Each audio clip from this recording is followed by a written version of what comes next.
Remonter le Lot, c'est faire un voyage de près de 500 km entre différents univers.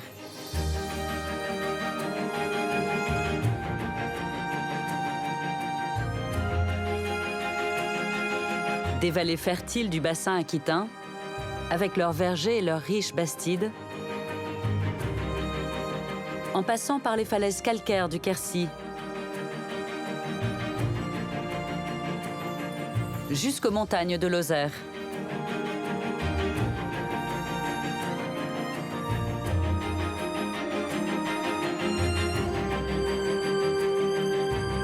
Cet axe commercial et stratégique a fait la richesse de ce territoire, comme en témoignent les villages et les châteaux qui bordent la rivière.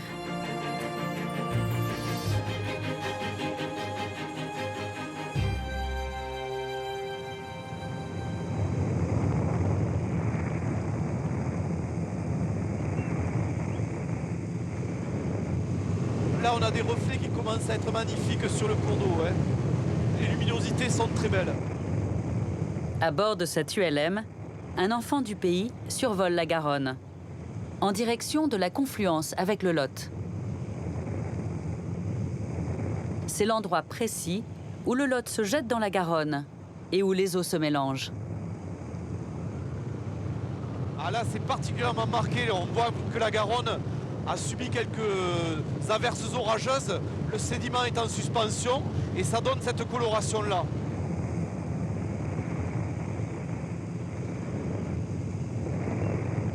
Georges Lot est historien. Avec son pilote, il remonte cette rivière à la découverte de son patrimoine vu du ciel. Il passe au-dessus de la ville d'Aiguillon, située juste après la confluence. Première étape de leur voyage sur le Lot, Clairac et sa célèbre abbaye. On voit que l'abbaye, elle est positionnée en belvédère, comme sur un balcon qui domine le Lot. Cette abbaye qui accueillait des moines bénédictins. On a des traces écrites dès le Xe siècle. On avait environ 120-130 moines qui s'occupaient des terres, mais qui s'occupaient aussi du commerce. Les moines ont été parmi les premiers à installer un moulin, qu'ils utilisaient aussi pour faire payer des droits de passage aux bateaux. À cette époque, le Lot devient une importante voie de communication pour acheminer des marchandises du Massif central jusqu'au port de Bordeaux. Cette artère économique, elle a été mise en place très tôt, dès le Moyen-Âge, pour pouvoir assurer un transport constant et avec le moins de difficultés possible. Donc d'où l'édification des chaussées, des barrages, pour pouvoir créer des zones d'eau calme, pour pouvoir circuler avec les bateaux. Près de 70 barrages jalonnent ce cours d'eau. L'importance de la navigation se caractérise par ces maisons fortes, édifiées au Moyen-Âge par les seigneurs, tout au long de la rivière. Tu vois, Jean-Luc, on a sous nos pieds une tour péagère qui faisait payer un droit de passage aux bateaux. Et beaucoup de seigneurs locaux, alors que leur castrum originel était sur les coteaux ou non loin de la rivière, se sont rapprochés pour bénéficier de cette artère économique que représentait le Lot et son trafic fluvial.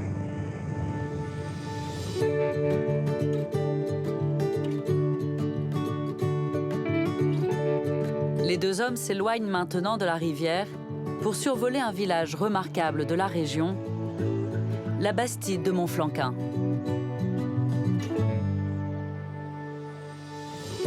Au XIIIe siècle, dans tout le sud-ouest, des centaines de bastides sont édifiées. Ce sont les villes nouvelles du Moyen-Âge, toutes construites sur le même plan, avec des rues qui se croisent à angle droit.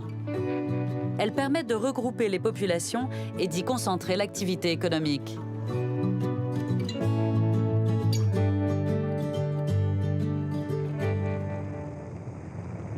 C'est une bastide de promontoire qui s'est adaptée à la topographie des lieux, tout en respectant l'organisation traditionnelle des bastides, avec le cœur du bourg qui s'articule autour d'une place et d'une halle qui, elle, a disparu ici. Mais on voit très bien la place principale. Et en plus, cette bastide, elle est en position de contrôle sur la vallée.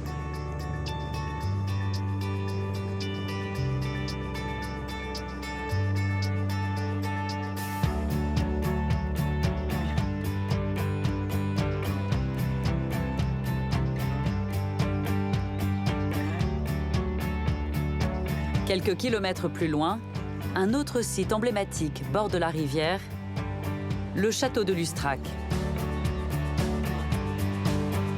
Au pied du château, un barrage et un imposant moulin qui datent du Moyen Âge. Les deux édifices sont séparés par un chenal équipé d'une écluse. C'est ici que Georges Lotte a rendez-vous avec un ami kayakiste. Donc on va prendre le train de vague et on va prendre la veine centrale. Les deux hommes se dirigent vers le barrage de Lustrac, un passage redouté depuis toujours par les bateliers. On va faire comme nos aïeux qui passaient avec les bateaux. Ils ne vont pas passer par l'écluse, ils vont passer par le barrage directement pour gagner du temps. Voilà. On appelait ça les eaux volantes.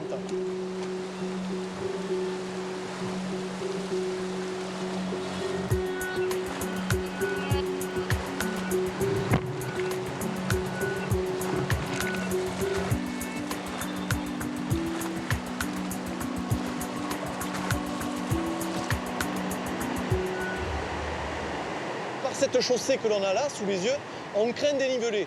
Donc ça veut dire qu'on va créer de la force hydraulique. Et c'est la raison pour laquelle le moulin fortifié que l'on a sous nos yeux, il est venu se positionner très rapidement derrière pour pouvoir profiter de cette force hydraulique, créer de la farine, meuler du grain et ensuite créer de la richesse économique sur cette zone-là. Au départ, on n'a pas ce château tel qu'il est configuré là dans l'absolu. C'est d'abord une tour péagère. Et après, étant donné qu'il y a de la prospérité, que c'est un endroit stratégique, névralgique du point de vue économique, on a agrandi ce château pour lui rendre un caractère défensif, un caractère qui puisse lui permettre de résister peut-être aux convoitises, notamment pendant la rivalité franco-anglaise. Le moulin était fortifié. Il était défendu par un pont-levis et un mâchicoulis permettait de jeter des pierres sur les assaillants.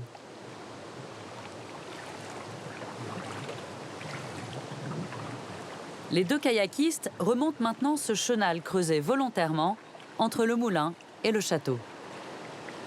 Le seigneur de Lustrac, lorsqu'il a réalisé ce passage-là, au lieu de le faire au milieu du barrage et créer un passelier au milieu du barrage, c'est-à-dire une espèce de toboggan, il l'a créé entre le château et le moulin fortifié. Donc c'est un point d'obligation pour pouvoir aussi payer la taxe de passage que les bateaux étaient obligés de s'affranchir.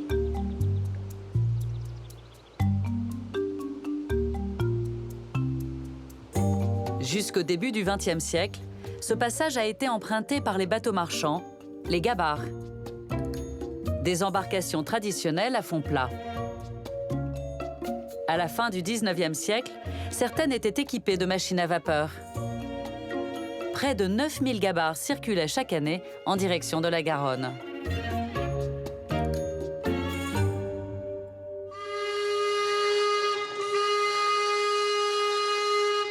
Cette gabarre est l'une des dernières à avoir sillonné le Lot. Jean-Paul Gauban navigue aujourd'hui avec Charlotte, sa fille, et Bernard, l'un de ses amis.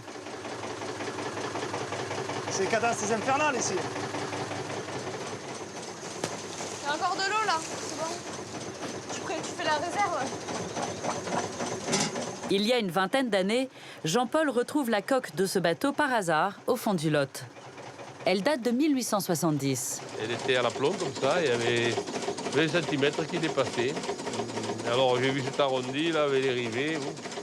On a monté une petite expédition avec des amis et nous avons retiré la coque. Pour faire fonctionner cette gabarre, Jean-Paul y installe une chaudière d'époque. Elle est alimentée en bois et en eau. La vapeur fait tourner une série de pistons qui permettent au bateau d'avancer.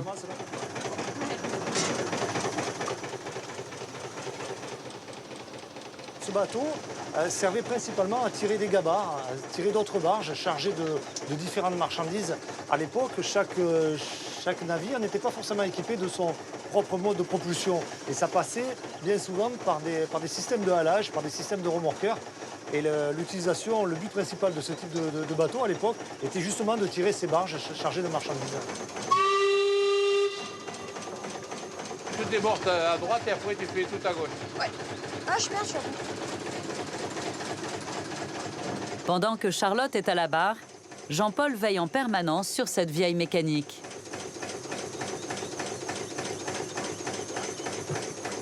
Bah, c'est l'habitude depuis que je suis petite, avec mon père, de partager ça. C'est bien. C'est pas comme les bateaux, il y a de la vitesse et tout. Là, il faut le temps de chauffe. Il faut alimenter avec du bois. On tombe souvent en panne. Ça arrive souvent de rester en plein milieu du lot pendant des heures à remettre tout. Mais c'est justement ce qui me plaît.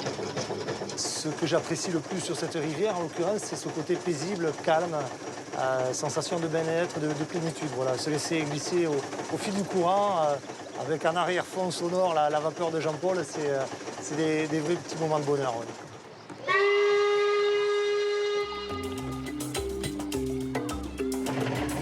En fin de journée, d'autres passionnés de bateaux à vapeur rejoignent la gabarre de Jean-Paul pour une promenade au fil du Lot.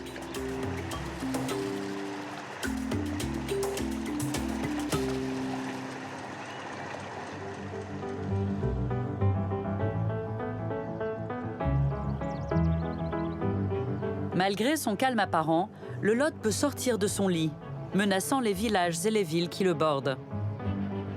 Certaines sont plus exposées au risque d'inondation. C'est le cas de Villeneuve-sur-Lot.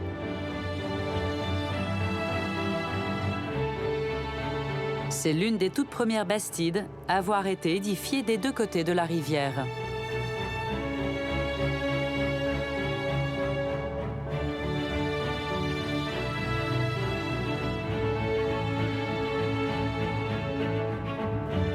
Située au débouché de la vallée du Lot, les crues y sont particulièrement violentes. Depuis toujours, la population a dû s'adapter. Dès le Moyen Âge, ces maisons ont été construites à une dizaine de mètres au-dessus de l'eau pour éviter d'être inondées.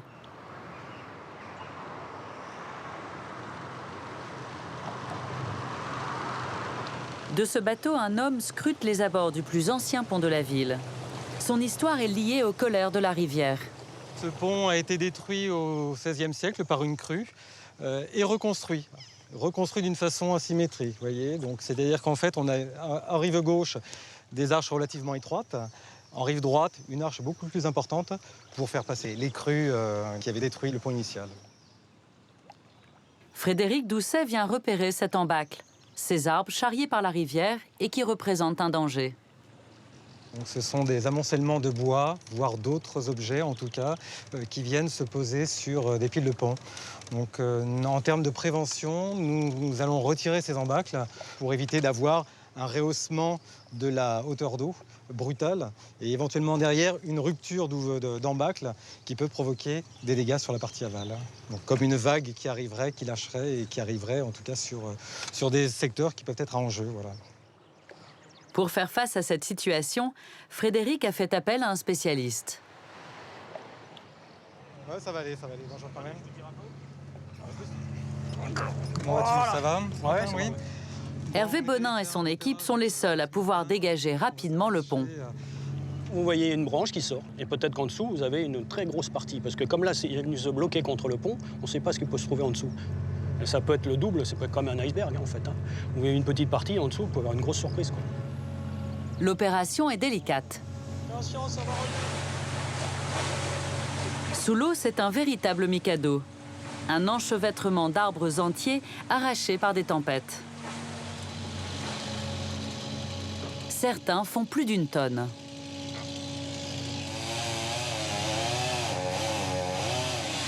Là, on a un embâcle, je dirais, qui est relativement modeste, en fait, globalement, par rapport à ce qu'on peut trouver. Mais c'est 25 mètres cubes, 30 mètres cubes. Vous voyez que déjà, ça demande une intervention importante, du temps. Ça veut dire que derrière, il y a du bois qui s'en va, donc il faut le récupérer. Donc plus vous avez un volume important, et plus ça devient complexe, en tout cas, à gérer. Voilà. Donc, et d'où l'importance de venir et d'intervenir le plus rapidement possible, en tout cas. Voilà. En 2 heures, l'équipe sort une quinzaine de troncs d'arbres et parvient à libérer l'ouvrage.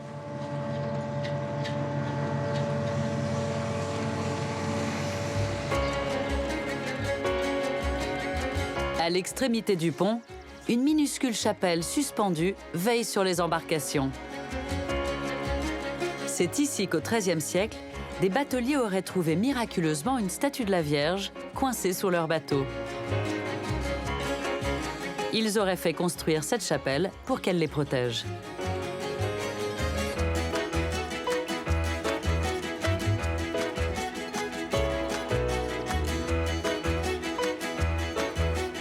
Ici, le Lot serpente dans une vallée couverte de vergers.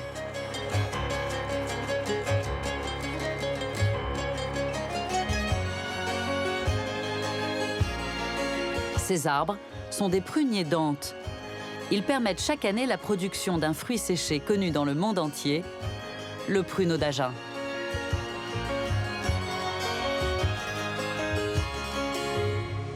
Nous sommes à la fin du mois d'août. Dans les vergers, c'est le moment de la récolte pour Élodie et sa famille.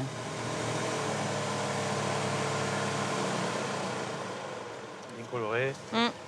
Pendant 11 mois, on l'attend. Et pendant un mois, on fait tout ce qu'il faut, ou en tout cas, on essaye de faire tout ce qu'il faut pour avoir la plus belle prune possible. Par exemple, la prune, plus elle va rester sur l'arbre, et plus elle sera sucrée. Donc il faut arriver à trouver le moment adéquat, c'est-à-dire à attendre le dernier moment avant de la récolter pour qu'elle soit le plus sucrée possible.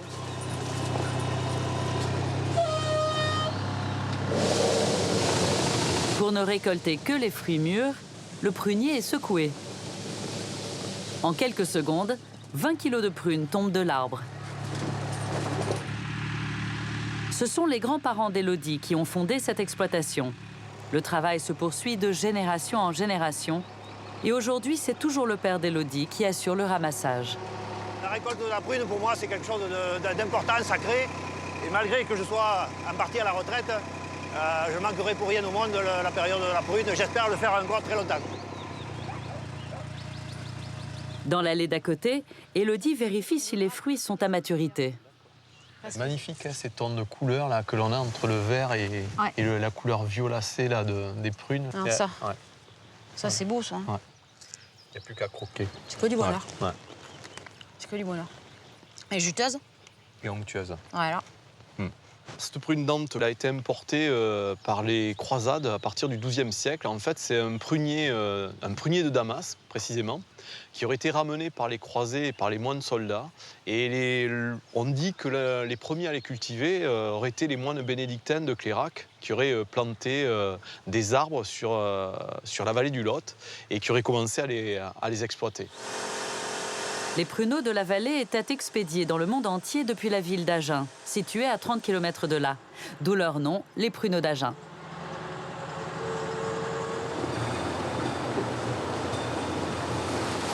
À peine cueillies, les prunes sont triées. Un moment de vérité pour Élodie.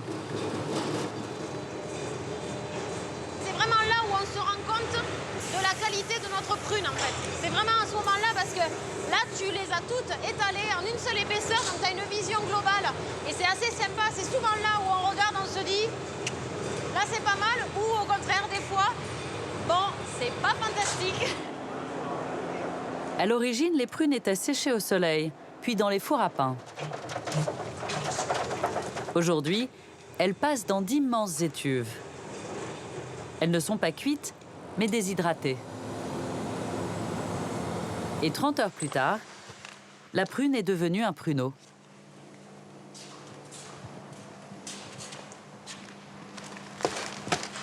On va faire T'as des beaux, hein? un joli lot, ouais. Regarde ça. Ouais.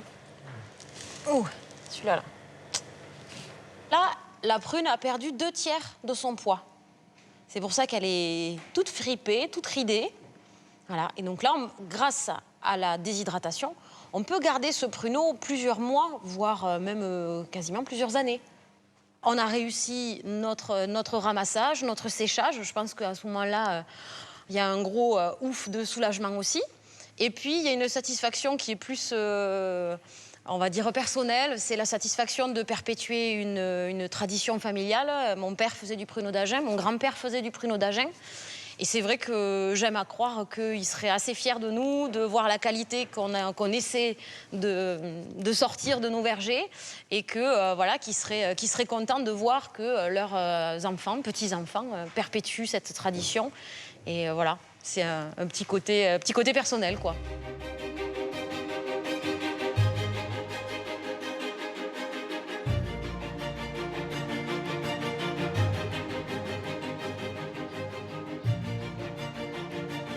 À une cinquantaine de kilomètres de là, juste avant de quitter le bassin aquitain,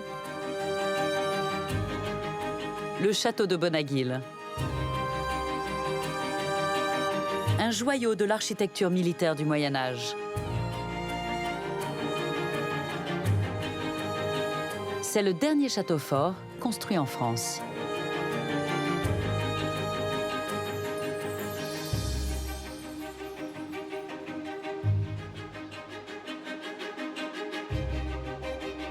La rivière pénètre maintenant dans le département du Lot. Elle passe au pied de Puy-l'Évêque. Au XIIIe siècle, c'était la place forte des évêques de Cahors.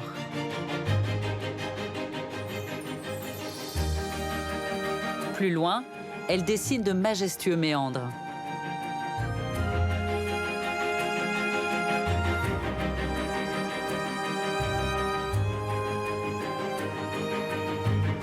À l'Uzèche, elle forme une boucle presque complète.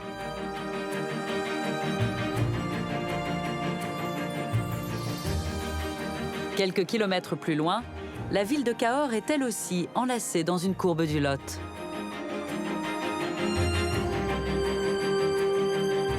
Le pont Valentré est l'édifice le plus emblématique de la ville.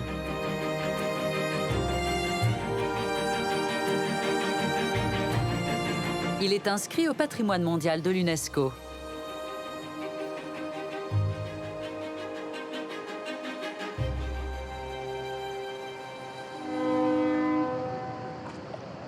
À bord de cette péniche, Valérie Noyer fait découvrir l'histoire de sa ville depuis la rivière. Elle va remonter le Lot à partir du pont Valentré. C'est un pont médiéval du XIVe siècle. Le fait que nous l'ayons conservé jusqu'à aujourd'hui complètement entier, déjà, c'est hors du commun. C'est aussi, ce qui le distingue, c'est que c'est de l'architecture civile et de l'architecture militaire, de l'architecture défensive en même temps. Alors ça tient à la période de construction. On pose la première pierre en plein apogée économique, au moment où Cahors a des réseaux marchands un peu partout dans le monde connu. Et on le finit en pleine débâcle des guerres de 100 ans, donc évidemment, il faut le fortifier. D'ailleurs, ce sont notamment les tours, les 3 tours, qui portent les éléments défensifs. Visible de la rivière, un détail illustre les techniques de construction de l'époque. Dans les avant-becs, c'est-à-dire les formes pointues des piles, il y a des refuges. Ça fait la hauteur d'un homme. Donc c'était pour aller manifestement d'une pile à l'autre. Et effectivement, il y avait des passerelles ou des aménagements en bois, puisqu'on voit sous les grands refuges, sous les passages, les trous d'encastrement de poutres, les trous de boulins. Et les spécialistes du pont pensent qu'il s'agit de ce qu'il reste des échafaudages, en fait des aménagements qui ont permis ensuite d'élever les arcs brisés et le tablier du pont et de poursuivre le chantier. Donc on a encore les traces, en quelque sorte, du chantier de ce pont.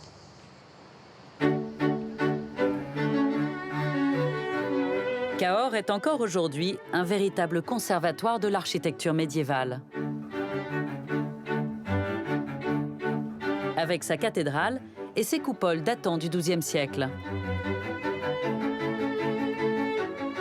Un peu plus tard, les rives du Lot deviennent le site privilégié des riches familles de marchands.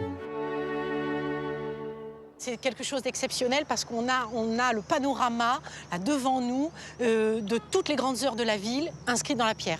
On a alors cette vaste tour rectangulaire tout en grès de Figeac, imposante, énorme.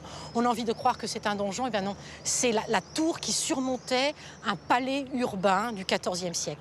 Les familles de l'élite de Cahors avaient plus que des hôtels particuliers, de véritables palais en centre-ville, toujours dominés par de vastes tours. Les églises maillent complètement le tissu urbain parce qu'on avait plusieurs clochers d'églises paroissiales, dont une des plus anciennes de la ville, l'église Saint-Barthélemy, dont on voit très bien le très beau clocher gothique de briques et de pierre.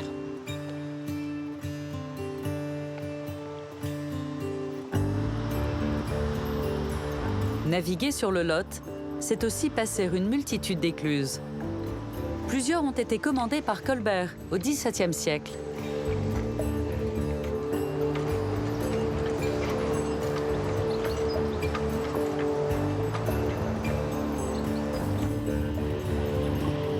En vue, le village médiéval de Laroque-des-Arcs, avec en hauteur sa tour de péage.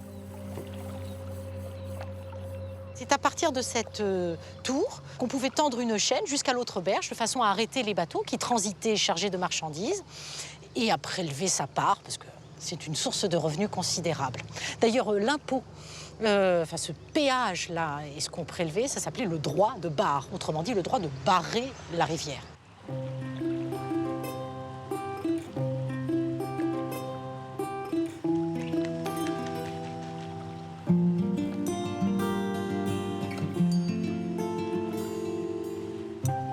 Le Lot pénètre ensuite dans les causses du Quercy. Un paysage grandiose, avec ses immenses falaises de calcaire d'une centaine de mètres de haut.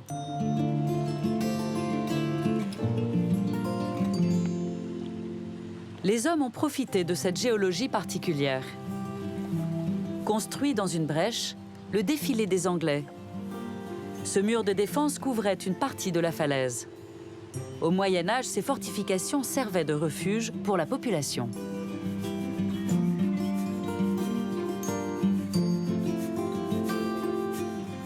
Valérie arrive devant l'un des aménagements les plus étonnants des bords du Lot. Ce chemin de halage, creusé dans la roche au XIXe siècle. Il faut imaginer l'équipage, les matelots, qui sont en moyenne entre 2 à 6 matelots, qui descendent du bateau, mettent pied à terre, et une corde est tendue depuis le mât, voilà, et se divise en faisceaux de cordes, et chaque homme est relié à une corde et use sa propre force pour tirer le bateau, pour le aller vers l'aval. Alors c'était les équipages eux-mêmes qui participaient à ce halage. Parfois, lorsqu'ils n'étaient pas assez nombreux, il y a des hommes, des journaliers, des paysans qui venaient louer leurs bras, louer leur sueur en quelque sorte, pour participer à tirer le bateau.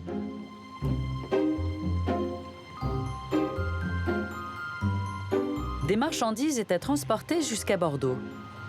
Bois, vin, farine, tissus et charbon partaient en direction de la Garonne. Mais à la fin du XIXe siècle, l'arrivée du train met fin à toute cette activité. C'est la catastrophe pour la batellerie. Ce qui est un peu paradoxal, c'est que pendant tout ce 19e siècle, on a investi des sommes colossales pour aménager la rivière dans toute sa part navigable.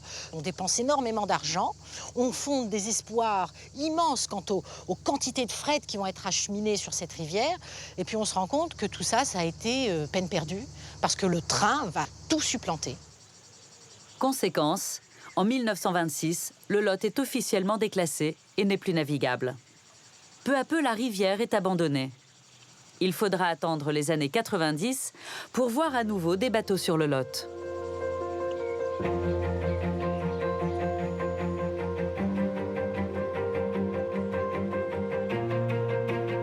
À quelques kilomètres du chemin de halage, le château de Senevière domine le paysage. Cette forteresse médiévale a été transformée en château de plaisance au XVIe siècle. Il possède une élégante galerie à colonnades.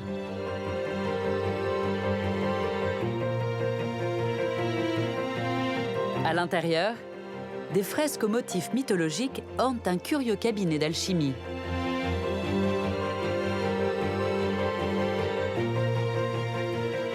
Elle témoigne du passage d'artistes italiens au bord du Lot à la Renaissance.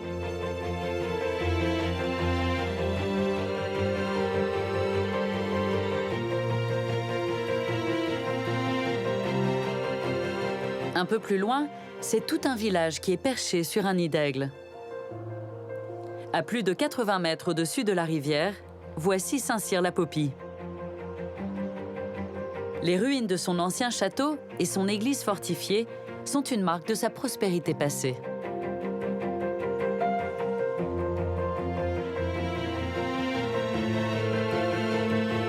En contrebas, cette maison appartenait à des chevaliers. Elle possède des créneaux en trompe-l'œil. Vu depuis l'autre rive, ils servaient à impressionner l'ennemi.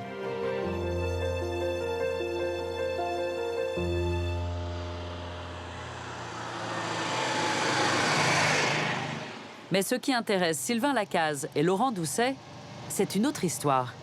celle du poète André Breton, le chef de file des surréalistes. En 1950, il tombe amoureux de ce village. André Breton arrive par cette route, donc visiblement en fin de journée, début de soirée. Et à cause de l'inauguration de la route mondiale de la paix qui passe par Saint-Cyr-la-Popie ce jour-là, il y a des feux d'artifice qui sont tirés sur le village. Et là, à ce moment-là, une véritable illumination, un coup de foudre pour ce village. Et il dira « J'ai cessé de me désirer ailleurs ».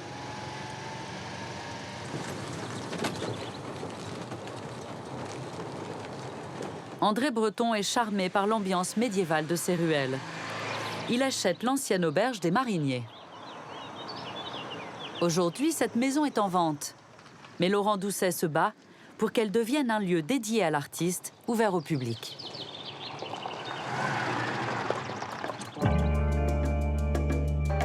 André Breton vient tous les étés dans cette maison. Elle devient le pôle d'attraction de ses amis surréalistes. Ils forment une communauté poétique. Ils inventent des jeux d'écriture fondés sur le hasard. Voilà. Ce matin, les deux hommes rapportent une malle ayant appartenu au poète. Par derrière, devant la table du surréalisme. Attention les doigts. Et voilà. Alors ici, il faut imaginer cette table un peu comme, malgré sa forme, un peu la table ronde des chevaliers du surréalisme, hein, avec le siège périlleux du roi Arthur qui serait André Breton, et donc ses amis composant des vers, bon, passant des bonnes soirées, surtout les journées d'été où ils venaient principalement, ou faisant des jeux poétiques dont certains ont été inventés ici, autour de cette grande table, quoi.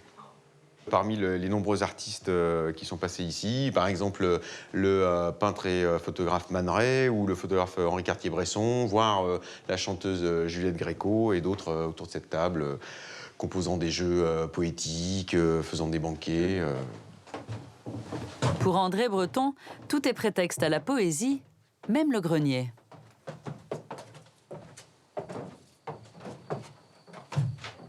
Ici, on se trouve dans la plus ancienne partie de la maison. Une ancienne tour de garde du XIIe siècle, donc du Moyen-Âge, une des plus anciennes certainement même de Saint-Cyr. Et c'est volontairement qu'on nous dit que Breton avait voulu laisser cet espace aux oiseaux, comme si la plus belle partie de la maison devait être laissée poétiquement à ces animaux, dont le chant, pour lui, était source d'inspiration dans sa poésie, allant même jusqu'à leur laisser la plus belle vue sur le Lot depuis Saint-Cyr, à partir de la fenêtre de cette tour.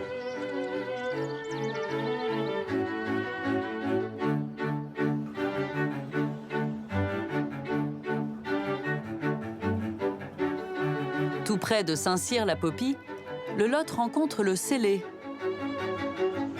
C'est l'un de ses principaux affluents. Il permet de remonter jusqu'à Figeac, la perle de cette rivière. Édifiée autour d'une abbaye, cette ville fut l'une des grandes cités marchandes du Quercy au XIIIe et XIVe siècle.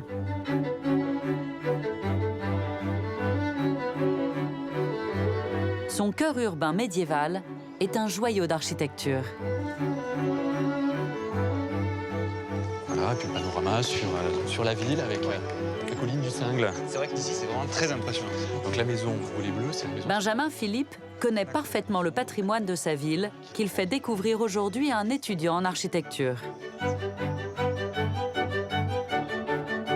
Cette ville est située au carrefour du Rouergue, de l'Auvergne et du Quercy. Au XIIIe siècle, banquiers et riches négociants de Figeac font fortune dans l'Europe entière. Ils font construire dans leur cité de magnifiques maisons. Voilà, donc la plus ancienne porte de la ville, dont je t'ai parlé. Donc c'est une porte médiévale. Oui. L'encadrement est donc médiéval, a été remanié à la fin du Moyen-Âge, sur la partie centrale, fin du XVe siècle.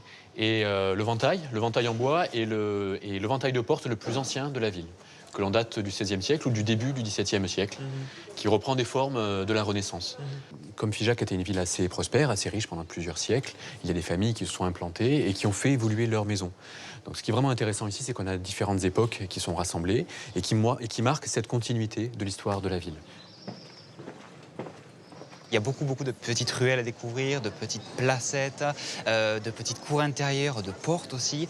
Ça vaut le coup de venir et de prendre le temps de parcourir ces rues pour mesurer l'ampleur de la richesse de la ville.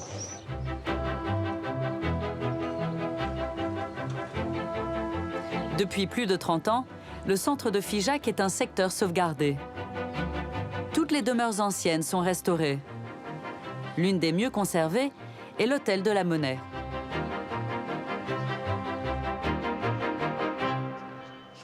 Nous voilà devant la maison de la Monnaie, la maison que l'on connaît à Figeac sous le nom d'hôtel de la Monnaie, qui en fait est une maison de marchand du XIIIe siècle, qui n'a rien à voir avec un atelier de frappe monétaire. Le rez-de-chaussée, donc, c'était affecté à la boutique ou à l'atelier de la maison. Donc 4 grandes arcades qui s'ouvraient sur la rue. Donc la rue était beaucoup plus étroite de fait pour le passage des gens qu'elle ne l'est aujourd'hui. Au premier étage, là, c'est très bien conservé. On avait la pièce à vivre des habitants de la maison. Donc c'est une sorte de grande salle qui servait un peu à tout, qui servait à recevoir, qui servait à se montrer, qui servait à vivre, etc. C'est vraiment la pièce de vie et de réception de la maison. Ce qui est caractéristique, notamment, c'est le décor de feuillage du XIIIe siècle, donc, qui est entièrement conservé au niveau du premier étage. Ouais. Voilà.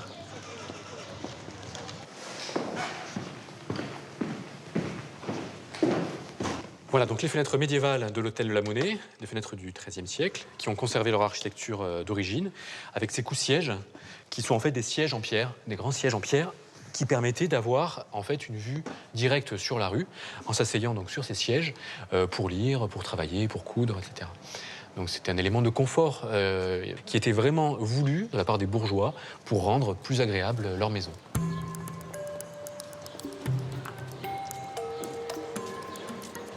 Sous les toits, ces galeries ouvertes sont typiques de l'architecture figeacoise.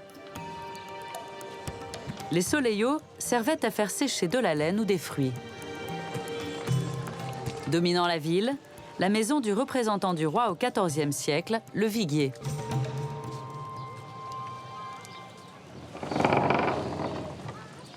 Dans cette demeure, Benjamin veut faire découvrir à Thomas un petit Éden.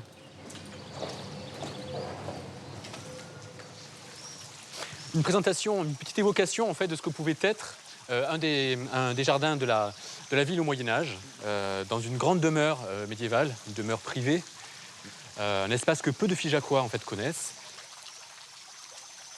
Donc, ce qui est caractéristique en fait, c'est le mélange de l'architecture et des plantations et du jardin.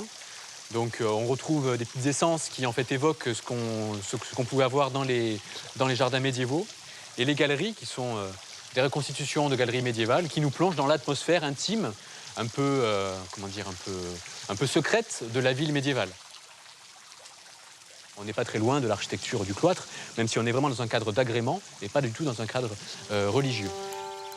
Au Moyen-Âge, les jardins sont parfaitement symétriques et s'organisent autour d'une fontaine.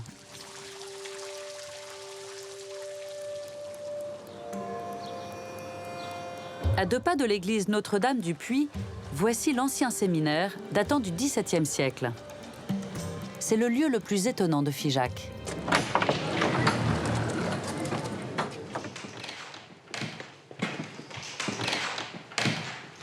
Voilà. Nous sommes dans l'appartement du prêtre de Notre-Dame du Puy, qui vivait donc ici à la fin du XVIIe siècle. Et donc ce que tu vois, c'est le salon d'apparat de son appartement. Il a créé un véritable petit musée, avec des toiles entourées de boiseries sculptées, inspirées de l'art italien.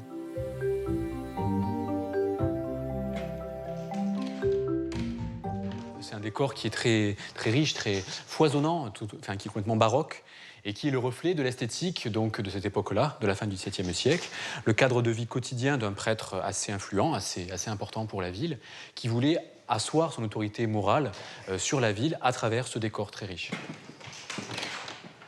Ici, vous avez avant tout des scènes bibliques qui sont des copies de toiles de maîtres, de grands maîtres réputés de la fin du XVIe siècle ou du début du XVIIe siècle. Et ce commanditaire a fait le choix, à partir de gravures, de demander en fait à des peintres artisans la reproduction de certains tableaux très connus qui, par ailleurs, sont conservés dans de grands musées français ou européens. Cette toile rappelle le retour d'Égypte. une célèbre peinture de Rubens conservée à Anvers.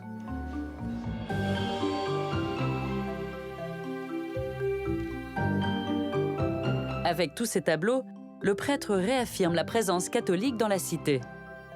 Car Figeac a été pendant 50 ans une ville protestante.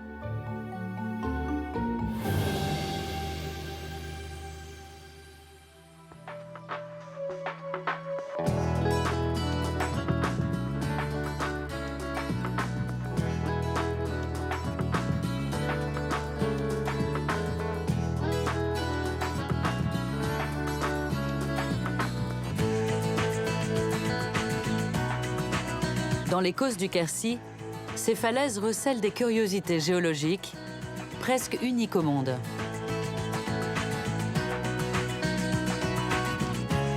Elles ont été le théâtre d'une grande épopée industrielle.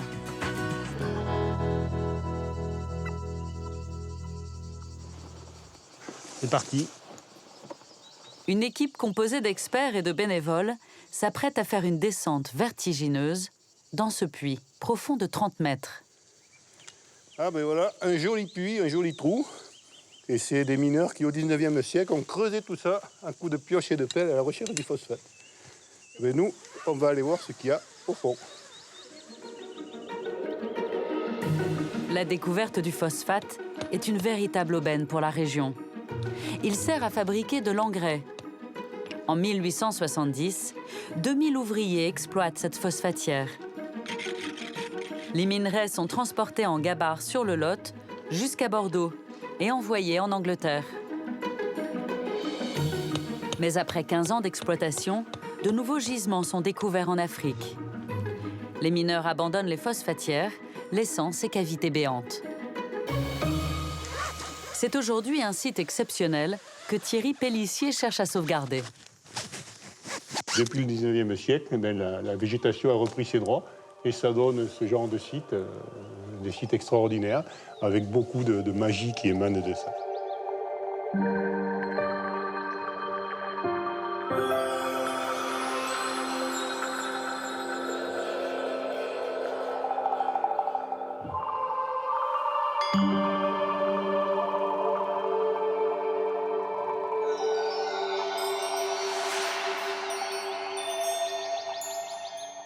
Il y a des contrastes avec les rouges des argiles, le gris de la paroi, le vert des fougères, ça c'est assez exceptionnel. Des fougères dans les gouffres comme ça sur le Causse, c'est rarissime, sauf dans les phosphatières. L'équipe s'enfonce dans ces galeries, empruntées autrefois par les mineurs. Au fur et à mesure qu'ils progressaient, ils extrayaient un mélange d'argile et de phosphate, puis triaient le minerai à la surface. Ouais. Ah mince alors. Ah ouais non, ça c'est chouette alors. Regarde ça, toutes ces traces de piquetis, ça a été entièrement cureté, entièrement curé tout ça. Ce sont des marteaux, ce sont des pioches, ce sont des baramines qui sont venus taper contre la roche pour dégager toute cette argile qui remplissait toute cette cavité. Et puis ils arrivent sur cette poche et ils y cognent. Et ils y vont, et ils y vont, et tu as les traces. Les traces des outils, c'est fou, on a l'impression que ça a été fait hier, ça. Et pourtant, ça a 150 ans. Et il y a même un peu de phosphate qu'ils ont laissé, mais c'était pas terrible. Hein. On le voit ici en petite croûte, là, tout le long du rocher, là. Il y a quelques traces de phosphate, mais enfin, c'est pas avec ça qu'ils auraient fait fortune. Hein. C'est pour ça qu'ils ont abandonné quand même. Ils sont arrêtés. L'argile, laissée par les mineurs, contient une multitude de fossiles. C'est un site de fouilles extraordinaire pour les paléontologues. Pierre-Olivier Antoine est le spécialiste des grands mammifères disparus.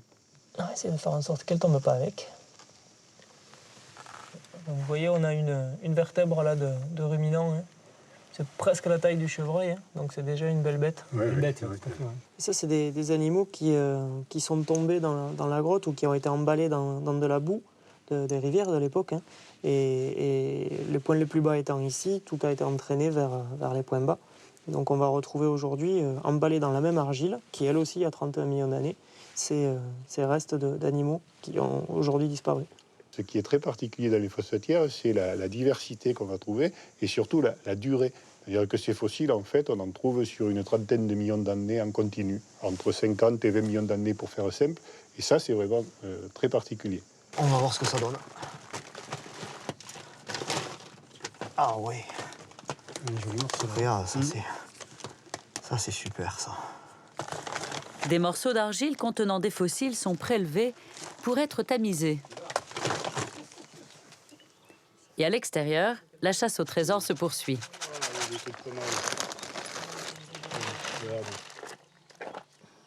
T'as vu ça? Ah oui, c'est une super pièce. Il n'y a pas de doute. Supérieure, sans doute. Ah oui, oui. Pour On être est bien d'accord. effilé comme ça, c'est une supérieure. Voilà. Donc une canine bien tranchante d'un carnassier genre proche du tigre à dents de sabre. Là, on est à 30 millions d'années. Et à l'époque, le climat dans la région était de type tropical, enfin en tout cas très chaud. Et c'est pour ça qu'on a une faune qui n'est pas du tout la même qu'aujourd'hui. C'est une pièce de musée. C'est un spécimen qui peut enrichir n'importe quelle vitrine de musée, si possible, dans le Quercy. Et puis on s'y attendait pas avec ce qu'on avait vu sous terre quand même. Ah non, ça fait partie des bonnes surprises. C'est la vérité du tamis. La vérité du tamis.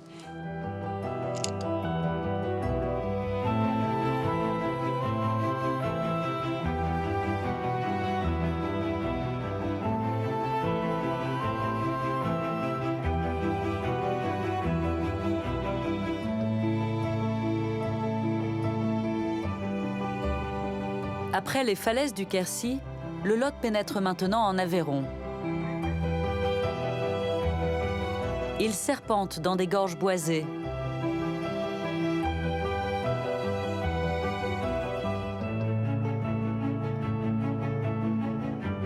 Quelques kilomètres plus loin, il passe au pied d'un vaste massif. C'est le plateau de l'Aubrac.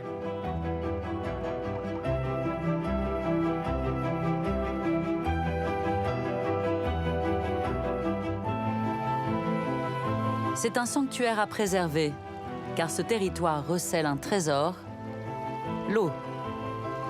Avec ses nombreux ruisseaux, c'est un immense réservoir qui alimente le Lot.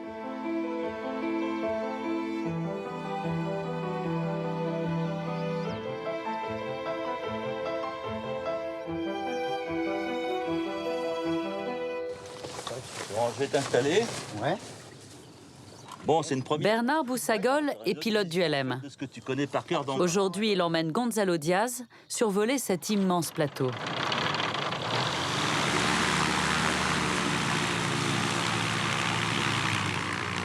Guide de moyenne montagne, Gonzalo connaît parfaitement le massif. Ça va toujours? Ça va toujours. Très bien, ouais, très très bien. Pour toi, c'est Mais il le découvre pour la première fois, vu du ciel. Tout à fait. On arrive sur la ligne de crête qui sépare en fait deux aubracs radicalement distincts. Sur la gauche, le plateau consacré aux montagnes d'Estive et sur la droite, les Boraldes qui sont ces vallées qui descendent vers le Lot de façon assez abrupte et qui, elles, sont recouvertes de forêts de hêtres. D'accord.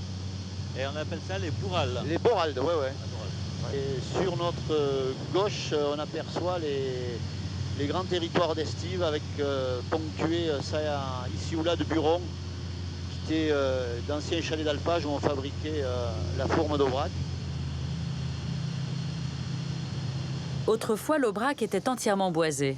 Mais dès le XIIe siècle, les moines défrichent une grande partie de la forêt et transforment ce plateau en une vaste zone de pâturage. C'est vraiment le pays vert. Oui, on a un paysage extrêmement vert. Faut savoir que bon, ce plateau reçoit quand même des précipitations abondantes sous forme de pluie, sous forme de neige. Et du coup, c'est un paysage qui n'est pas vert par hasard, quoi, hein. L'Aubrac est un véritable château d'eau à la fois pour le département de l'Aveyron et de la Lozère. Là, sur la gauche, on aperçoit le ruisseau des Plèches, oui, avec tous ces méandres asséchés, hein. Donc on voit qu'on a affaire à des zones humides très très très importantes. Voilà, le ruisseau des Plèches qui veut dire littéralement le ruisseau de la pluie. De la roche, de l'eau. Ouais, de l'herbe. De l'herbe, des couleurs magnifiques.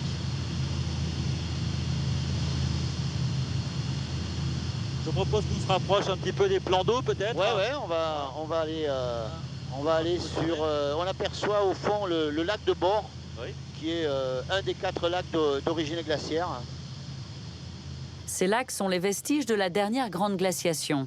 Il y a des millions d'années, une vaste calotte de glace s'étendait ici. Elle a littéralement raboté le plateau. Et c'est sous son action que s'est modelé ce paysage, en bosse et en creux. Chaque lac glaciaire est entouré d'un écrin de tourbières. Hein. Des tourbières qui se comportent comme de véritables éponges. Et du coup, on a une régularité dans le débit des cours d'eau qui est relativement importante. Et le plateau de l'Aubrac alimente en permanence ces deux rivières qui sont le Lot et la Truyère.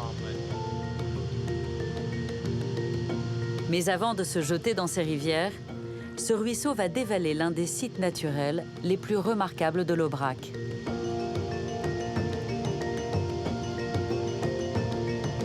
La cascade du Déroc.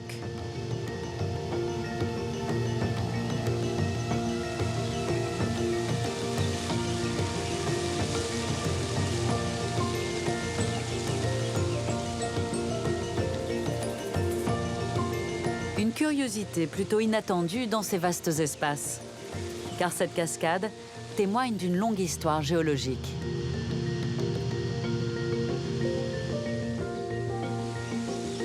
C'est une fracture qui est apparue lorsque l'Aubrac s'est soulevé sous la poussée des Alpes. Des coulées de lave ont alors envahi ces failles.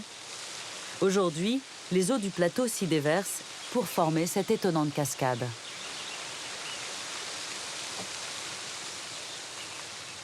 On arrive aux abords de la cascade, là, c'est vraiment magnifique avec cette lumière-là. On a toute la zone humide avec les phragmites, les iris, la reine des prés. Et là, la chute est juste à côté, avec un décrochement. Là, Bientôt, un parc naturel régional devrait voir le jour sur ce territoire. Gonzalo Diaz emmène les responsables de ce projet. Bon, alors là, on arrive sur le décrochement de la falaise de lave. On est vraiment au bord de la cascade, avec une chute qui fait une trentaine de mètres. Ouais, c'est vraiment magnifique, là. Puis en plus, ce matin, l'éclairage est... L'orage arrive au loin, mais pour l'instant, on bénéficie de l'éclairage. Sous la cascade se cache une grotte spectaculaire. Voilà, là, on arrive au pied de la cascade,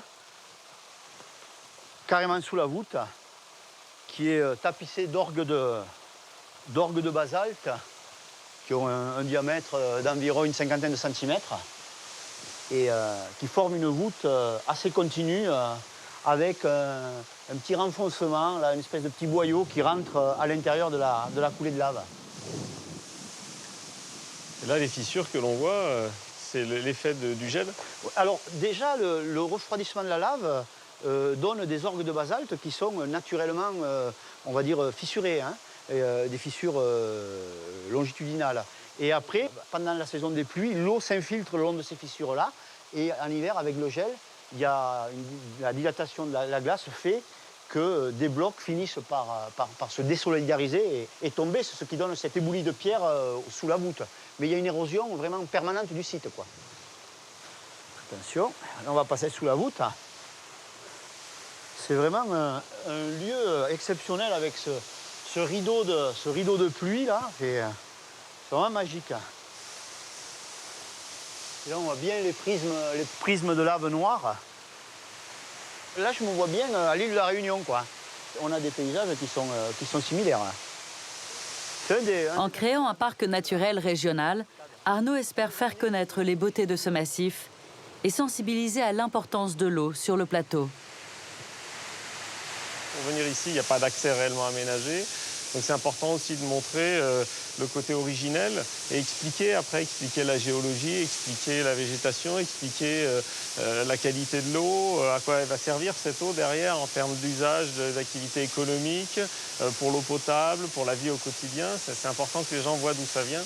Et voilà, là c'est l'occasion, ce genre de site, de refaire tout le cycle de l'eau avec les enfants, mais aussi avec les adultes. Voilà.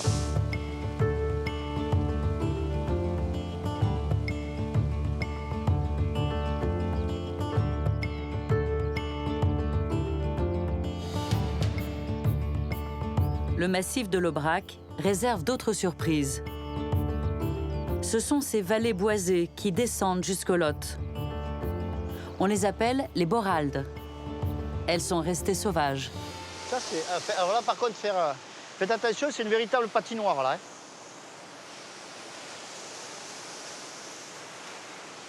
Le lit du ruisseau est constitué d'une série de cascades et de ressauts sur à peu près 800 mètres. On a un cours d'eau assez chaotique, mais qui est très très riche. On a des eaux froides, bien oxygénées. Chaque fois que ça passe sur ces cascades, là, il y a une charge en oxygène. C'est de l'eau froide qui vient du plateau, donc du coup, c'est relativement favorable pour toute la faune aquatique. Ces eaux d'une qualité exceptionnelle sont précieuses. Elles fournissent un tiers de l'eau potable pour l'ensemble de l'Aveyron. Ça permet d'alimenter tous les villages qui s'égrènent le long de la vallée du Lot et en Aveyron. Et voilà, c'est une richesse, c'est une ressource en eau qui est de qualité exceptionnelle, qui du coup s'exporte assez loin. Il faut à tout prix arriver à préserver cette richesse pour pouvoir continuer à avoir tous les usages qu'on a autour. Au fil de cette vallée, les cascades se jettent les unes dans les autres.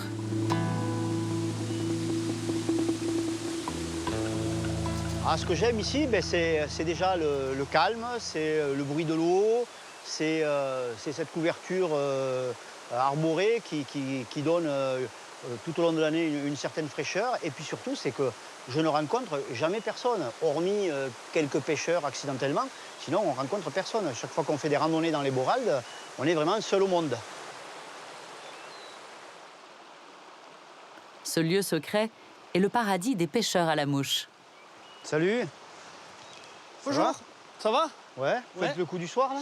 Ouais, je suis en train de pêcher là pour l'instant sur... Ouais, ça se passe bien? Sur la rivière, ouais, c'est pas mal, ouais. L'eau est jolie, là, hein? Cette eau vive et froide est le royaume de la truite fario. Une espèce sauvage particulièrement difficile à attraper. C'est avec ça qu'on va leurrer le poisson, en fait. C'est un leurre. C'est vraiment l'imitation d'une mouche naturelle qui est sur l'eau. Et donc le poisson vient à la surface. On a le poisson qui mange, on le voit souvent. C'est-à-dire qu'on voit des ronds sur l'eau. On lui pose la mouche au-dessus et la truite vient prendre et vient manger notre mouche artificielle. C'est vraiment superbe. Puis de les voir pêcher, la pureté du geste, la précision du geste, c'est absolument fabuleux. Hein. C'est une technique que j'aimerais bien acquérir, quoi. C'est vraiment du grand art, là.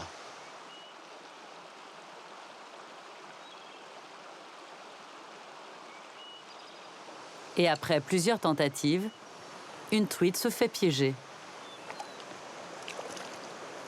Une belle petite fario, là. Voilà, une belle petite fario avec des points rouges, comme on les aime là sur le corps.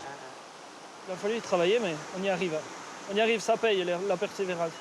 Ça, c'est des poissons qui sont issus de la rivière et qui sont nés dans cette rivière. On a des poissons qui sont sauvages sur tous nos cours d'eau de première catégorie. Et voilà la preuve, hein, voilà l'exemple de ce beau poisson que je vais remettre à l'eau. Allez. Super. Allez hop. Ah, c'est marrant, l'hameçon est conçu pour ne pas blesser le poisson. Peu à peu, la truite reprend le cours de la rivière.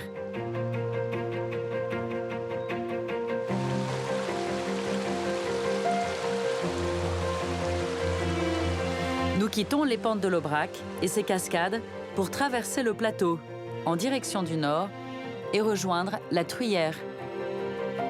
C'est le principal affluent du Lot.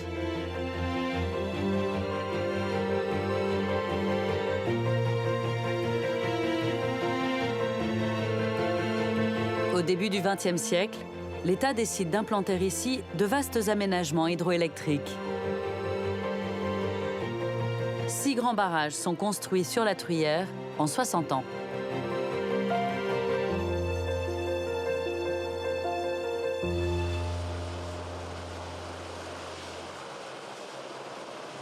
À bord de cet hélicoptère, Benoît Dessin vient inspecter le lit de la Truyère.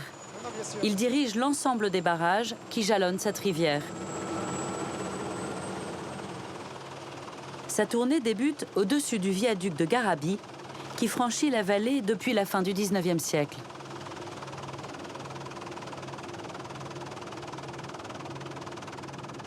Gustave Eiffel a construit le viaduc de Garabi, qui est un ouvrage magnifique. On retrouve bien le style métallique et le style d'architecture métallique d'Eiffel, qui enjambe la rivière environ 90 mètres au-dessus de la retenue. C'est très privilégié de pouvoir voir ce viaduc dont on sait que c'est un des plus beaux de France. Aujourd'hui, le viaduc surplombe des eaux calmes. Mais au moment de sa construction, il était à 130 mètres au-dessus de la Truyère. Une rivière étroite, impétueuse et à fort dénivelé. Elle a dû se frayer un chemin dans des roches très dures. Elle a créé ce terrain particulier, très adapté à l'hydroélectricité, avec des gorges au travers desquelles il est assez facile de placer des barrages. Voilà, on voit maintenant devant nous apparaître le château d'Aleuze. Perché sur son piton rocheux, ce château médiéval a été édifié au XIIIe siècle. Il a permis de lutter contre les Anglais au moment de la guerre de Cent Ans. Et puis maintenant, on arrive bien sûr sur le barrage de Grandval. Barrage de Grandval qui a été construit dans les années 50 à peu près, avec des petites voûtes, fait 350 mètres de long, et puis deux grosses vannes qu'on voit près de la route, là, qui sont des vannes qui servent à passer les crues, quand la rivière peut se mettre en furie, comme ça peut être le cas à l'automne ou pendant l'hiver. Cet ouvrage est le premier de la série sur la Truyère. Mais ce qui intéresse Benoît aujourd'hui se situe 30 km plus bas, sur le barrage de Saran. Une opération exceptionnelle a eu lieu sur cet ouvrage. En 2 mois, sa retenue a été entièrement vidée.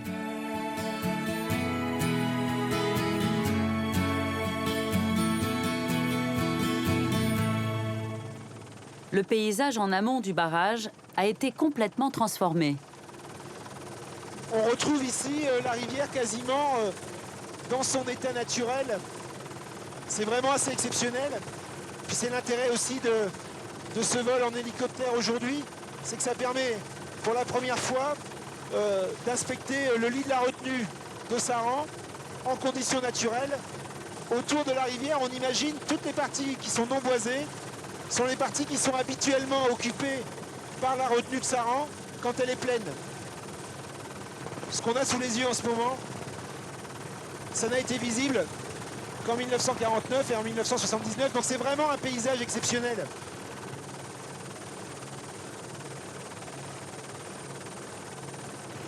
On doit vérifier que le barrage est toujours en bonne santé, qu'il garantit toujours les bonnes conditions de sécurité. C'est un barrage de 105 mètres de haut dont on voit qu'il s'est installé à un endroit où la rivière se rétrécissait, qu'on appelle la Roche-Perdrière. Et donc c'était un endroit idéal pour y placer un barrage.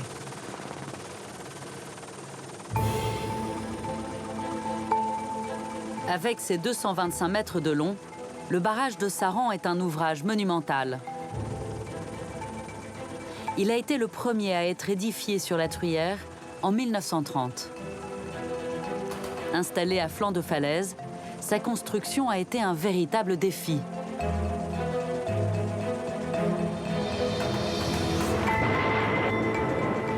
C'est à coups d'explosifs que les ouvriers aménagent le lit de la rivière et creusent des carrières de pierre. Une ligne de chemin de fer est spécialement créée pour acheminer les tonnes de roches. 3000 ouvriers viennent de toute l'Europe pour participer à ce chantier titanesque. Véritables acrobates, les hommes accèdent au chantier par les airs. À 150 mètres au-dessus du vide, certains ont un travail particulièrement périlleux. Ce sont les goulottiers.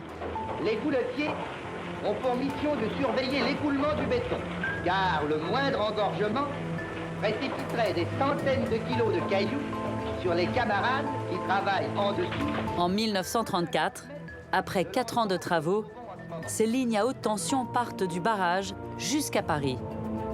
À l'époque, il fournit 15% de la population française en électricité.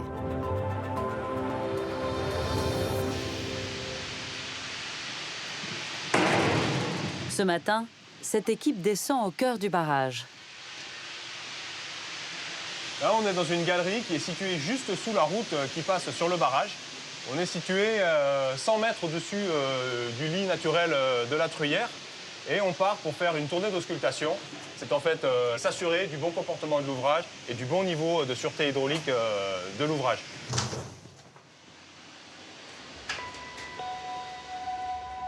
Il s'enfonce dans les entrailles de ce monstre de béton.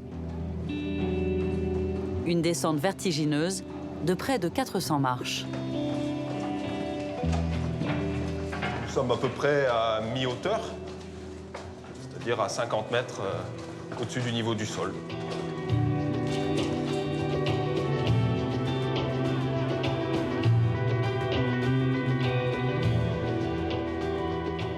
Là, on se trouve cette fois-ci au pied du barrage, dans cet ensemble de réseaux, de galeries qui ressemble à un vrai labyrinthe.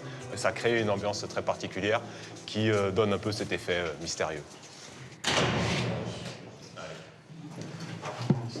Guillaume Juaran va mesurer les infimes déplacements de l'ouvrage grâce à une technique utilisée depuis l'Antiquité, un simple fil à plomb. On voit le fil ici, le point d'attache est situé en haut du barrage, sur le couronnement, et puis le fil est tendu grâce à un poids qui est situé à mes pieds. Et ce système, à travers les valeurs que je suis en train de relever, permet de mesurer les déplacements du barrage. Donc pour cercle gauche, on a 251,8. Le barrage de Saran, c'est un ouvrage extrêmement massif, c'est un ouvrage entièrement en béton.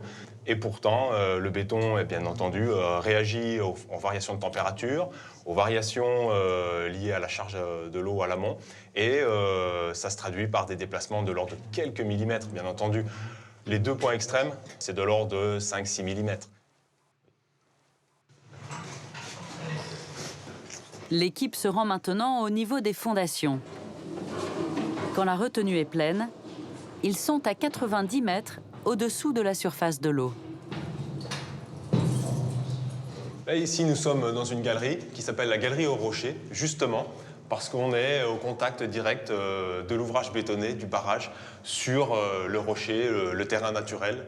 Là, on peut se représenter très facilement le travail de génie civil, de terrassement, qui a été fait par les gens à la main, donc avec des moyens assez rudimentaires, hein, pelle, pioche, des wagonnets tirés par des mulets.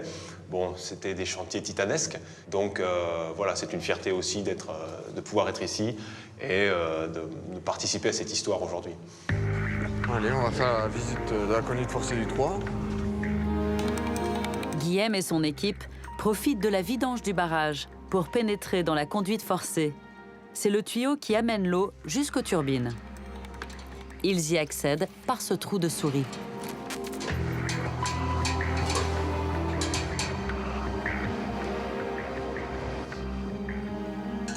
Bon, ben on va passer sous la vanne de tête pour aller voir un petit peu le haut de la conduite. C'était un revêtement qui avait été mis il y a 80 ans en arrière et qui a bien résisté jusqu'à aujourd'hui. Ouais. Mais bon, là, il est temps d'intervenir et de rénover. Ouais, bah on profite de cette opération de vidange pour faire tout un ensemble de contrôles et des travaux de maintenance qu'on ne peut pas faire en temps normal, puisque ici, normalement, on est sous l'eau et l'eau arrive sous pression.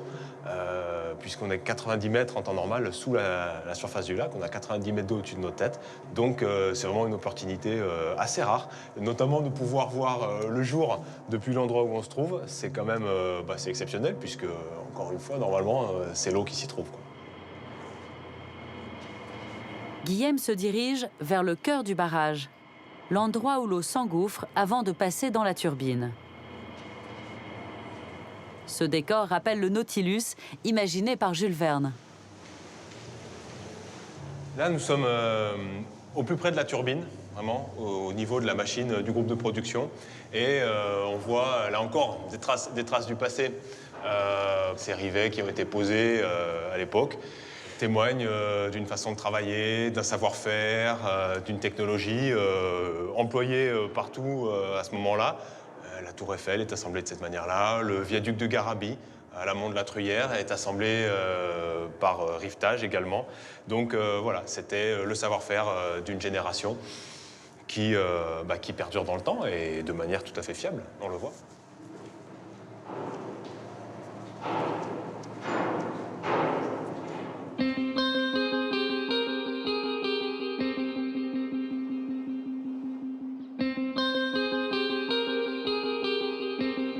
Retour en surface, au fond du lac asséché.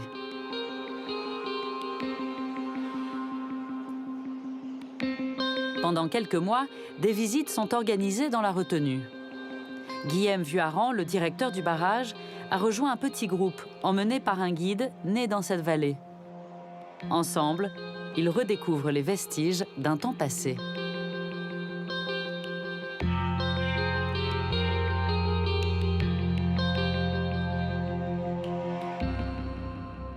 On est à 80 mètres normalement sous le niveau maxi du lac quand la retenue de Sarin est pleine. Donc là, sur les alluvions qui se trouvent sous nos pieds justement et qui sont complètement craquelés du fait de l'assèchement de la surface assez rapide. Ce qui fait un petit peu un paysage qu'on peut classer de lunaire, entre guillemets. Tiens, regarde la barque là. Certainement une barque du passeur. Ce qui est relativement impressionnant, c'est le bon état relatif de conservation de ce bois, qui est finalement noyé depuis 34. Ouais, 80 ans sous l'eau. Ah ouais? Tu vois quand même. Il y a une bonne tenue quand même. Oui. On sait qu'on va redécouvrir des choses, mais entre savoir que tu vas les découvrir, les voir et les voir réellement et mettre la main dessus, c'est quand même pas pareil. On peut très bien s'imaginer 3 personnes qui descendent sur le chemin en face là-haut avec un char, des bœufs, et on sait quand même que le pont n'était pas là pour rien. 3 personnes qui franchissent le pont et qui remontent de l'autre côté sur les vieilles routes qu'on aperçoit et qu'on devine avec les murs de soutènement.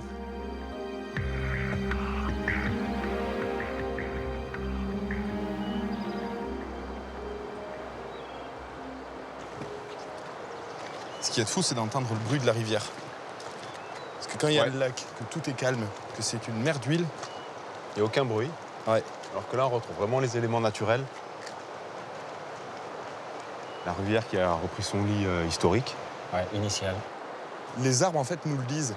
Puisque, comme chaque rivière naturelle qu'on voit habituellement, qui coule normalement, il y a toujours des arbres de part et d'autre de la rive. Et là, on voit bien qu'en fait, les arbres, ils sont juste ici. Donc du coup, on se dit qu'effectivement, elle est à sa place initiale. Sur les rives, les arbres sont pétrifiés. Après avoir passé 80 ans sous l'eau, ils sont devenus durs comme de la pierre. Ici, même les petites branches, elles sont encore sur place, quoi. C'est pas très surprenant non plus, parce qu'au fond de l'eau, là, on est 80 mètres sous l'eau, tu as peu de courant, qui se fait plutôt à des altitudes plus élevées. Et du coup, bon, voilà, et même les éléments fragiles des arbres, tu as raison, hein, ils restent en place, on le voit bien. Incroyable.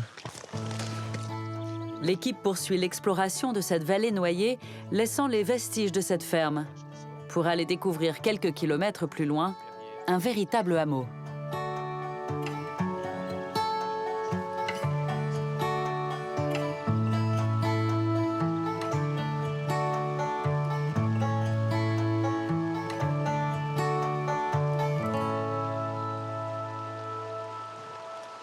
Il y avait beaucoup d'habitants ici? Ah, ici, à la mise en eau en 1934, les écrits nous disent 26 habitants. Un joli lieu de vie. Ah oui, oui, oui, c'était un joli lieu de vie avec tout un aspect agricole qui était pas encore du tout mécanisé. On peut le voir avec les anciennes voies sur lesquelles on est ici. L'arrivée du barrage a bouleversé la vie des habitants de ce hameau. Jusqu'au dernier moment, certains ont refusé de croire qu'ils allaient devoir partir. Puis finalement, ils ont sauvé ce qui pouvait l'être. Petit à petit, quand l'idée s'est faite, ils ont été un petit peu justement pressés et ils ont débâti, on va dire, un petit peu les maisons. Mais a priori, chaque propriétaire aurait fait du travail sur sa maison. Donc en coupant les poutres, en enlevant les charpentes, en découvrant les maisons. Donc tous ces matériaux-là ont été récupérés, déplacés. Et pour certaines, ont été remontés, replacés sur d'autres habitations qui se trouvent au-dessus, dans les villages alentours. Ce pont suspendu a été construit au moment de la mise en eau du barrage, en 1934. Il a remplacé le pont médiéval, situé 50 mètres en dessous, qui avait été noyé. C'est le vestige le plus spectaculaire qui réapparaît aujourd'hui. Ouais, les voûtes gothiques là, qui Ouais, sont toujours en place. Hein.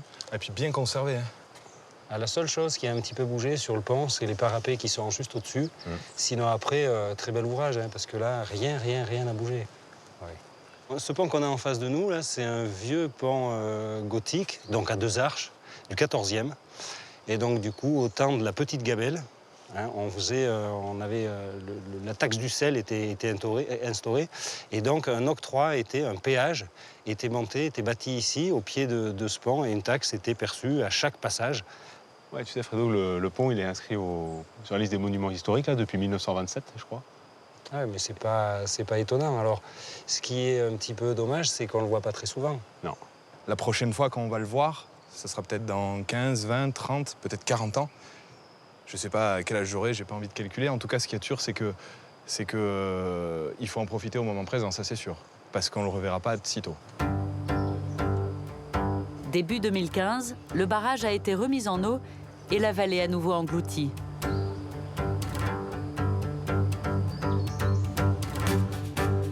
La Truyère a une autre fonction.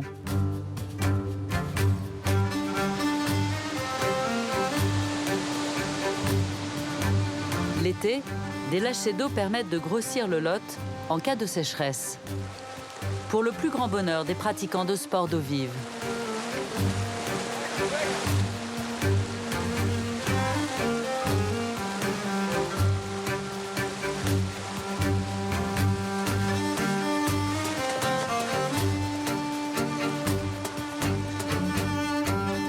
Au confluent entre le Lot et la Truyère, voici Entrailles-sur-Truyère.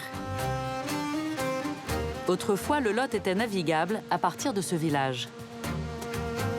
Au pied du château, on affrétait des gabarres qui partaient en direction de la Garonne.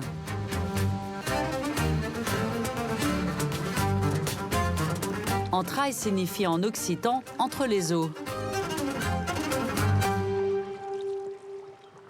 Allez, là on arrive les derniers mètres sur la Truyère, messieurs, dames. Et là, petit à petit, on découvre le confluent et le château qui va apparaître derrière les grands peupliers. Enfant du pays, François Rouquet connaît parfaitement la rivière. Il organise aujourd'hui une randonnée avec des naturalistes. Alors, regardez là, hop. On est sur le Lot. On change de rivière. En fait, la Truyère, elle amène au moins autant d'eau que le Lot, voire plus. Et normalement, on garde le nom au confluent de la rivière au plus gros débit.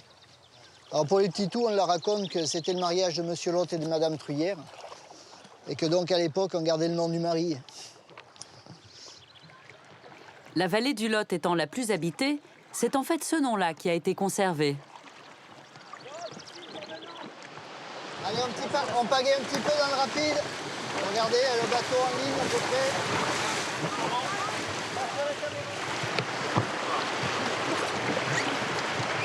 L'eau qui vient d'être déversée dans le Lot a créé un courant qui rend la descente plus sportive.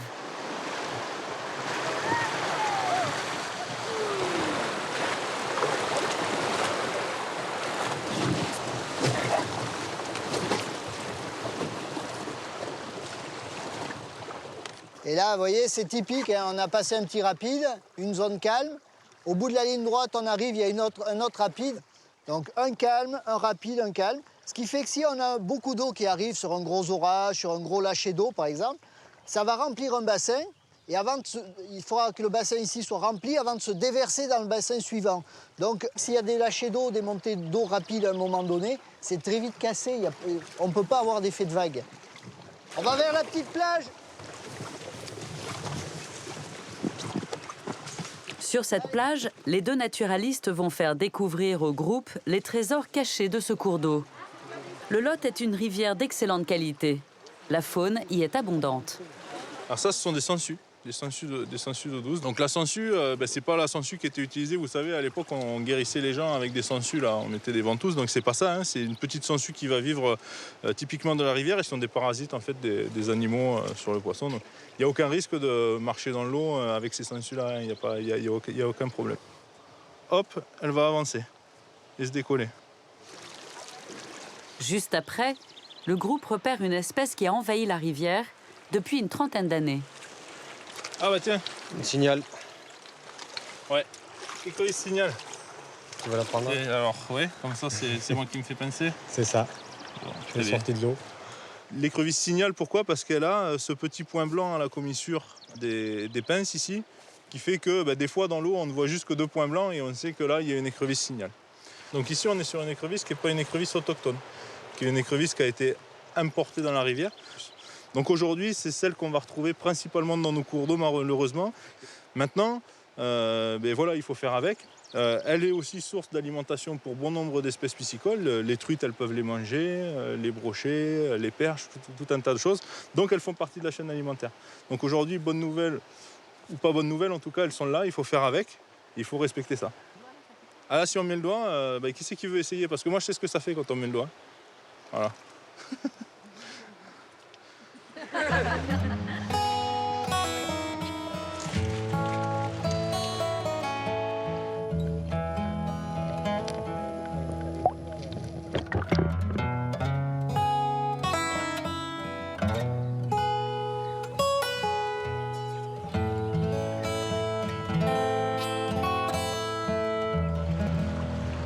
Remarquez que l'eau a bien baissé là, de plus de 20 cm. Ça passe partout, mais faut avoir l'œil. Avec les ouvrages hydroélectriques, les niveaux d'eau peuvent changer à tout moment, en montée, enfin en hausse de niveau ou en baisse. Et donc on va s'adapter dans la descente en permanence. Là, donc ça a baissé. Il va falloir qu'on passe partout, mais on va être vigilant sur les trajectoires, et notamment les petits cailloux qui affleurent. Et un bateau après l'autre, hein, sinon on va toucher. Là.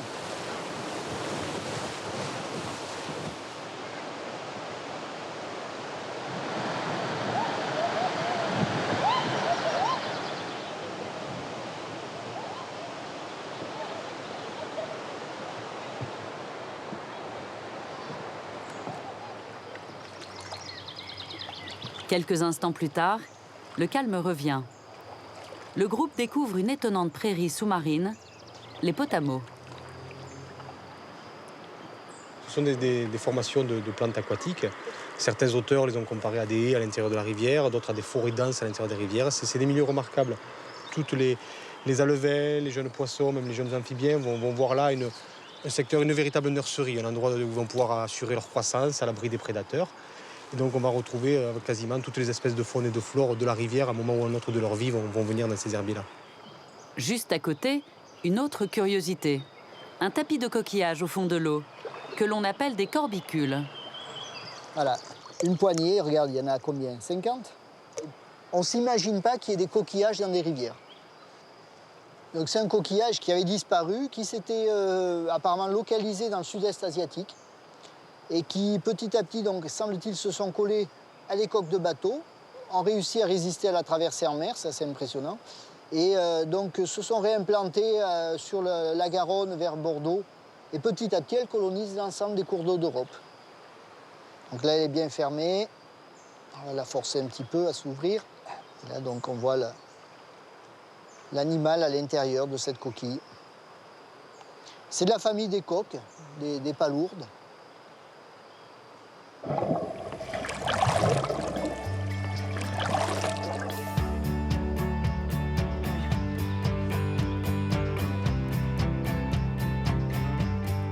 Nous reprenons notre voyage en direction des sources du Lot.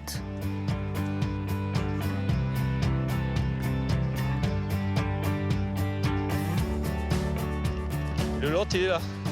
Il est dessous, là. Allez, dernier effort. Ça va le faire, là. Amoureux de la vallée du Lot, c'est à vélo que Christian Canviel fait découvrir les richesses de ce territoire. Avec un groupe de cyclistes, il va sillonner le pays d'Olt. C'est le nom occitan donné à cette partie de la vallée.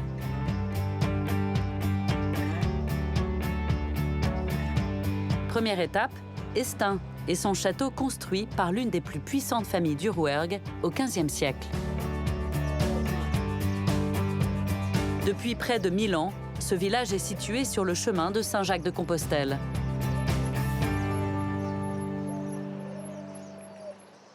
Voilà, on traverse le Lot. Voilà Estin, l'un des plus beaux villages de France. Tout s'est regroupé autour du château. Et Estin, à l'origine, ça veut dire étang, eston, parce qu'il y avait une zone importante d'eau. La première village a été construit dans le méandre. Et nous avons la Coussanne qui descend là-bas, qui rejoint le Lot. Et c'était un endroit très humide, d'où le nom d'Estan, Estin. Imaginez qu'il n'y avait pas de pont ici. Petit à petit, ça s'est développé. On passait à gué, on passait sur des bacs, en amont, en aval, sur des portions calmes. Et ensuite, on a eu ce magnifique pont, ici, qui a permis le développement économique de la région. C'est chouette parce qu'on arrive ici, c'est surprenant, on traverse des zones plutôt enclavées et on découvre d'un coup ce paysage avec ce château qui surplombe le village. C'est super, c'est beau, c'est juste beau. Vous avez profité du bel endroit? Allez, on y va!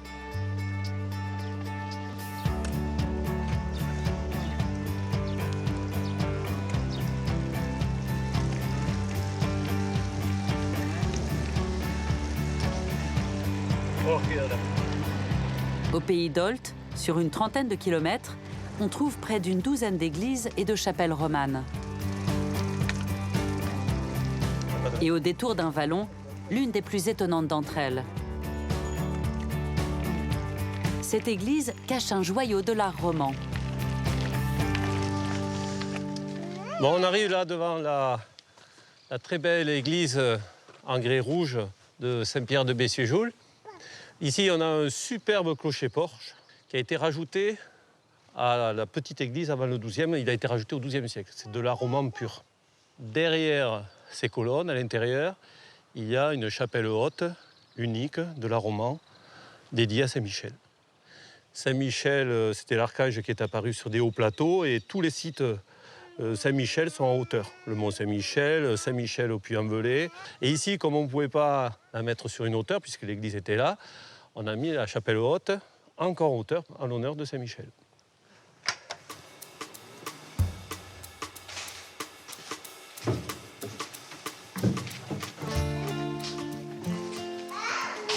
Voilà, on arrive dans la chapelle haute Saint-Michel. Sur le côté de l'autel est représenté le patron des lieux, Saint-Michel terrassant le dragon. Les chapiteaux sont finement sculptés. Sur celui-ci, un homme cueille une grappe de raisin, car cette région était autrefois viticole. Datant du XIe siècle, cette chapelle haute est l'une des seules à être encore conservée en France.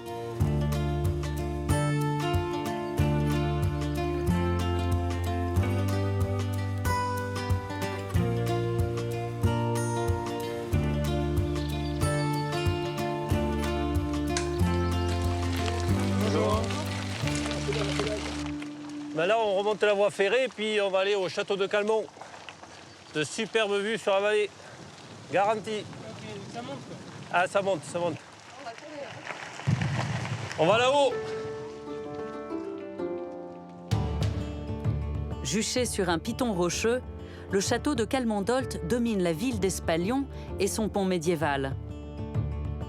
C'est par là que transhumait le bétail pour aller des Causses au plateau de l'Aubrac. Au Xe siècle, la rivière et la vallée sont protégées par ce château. Les seigneurs du lieu perçoivent alors des droits de péage. Puis des remparts sont édifiés et le château se transforme en une puissante forteresse. Souvent assiégé, il n'a jamais été détruit.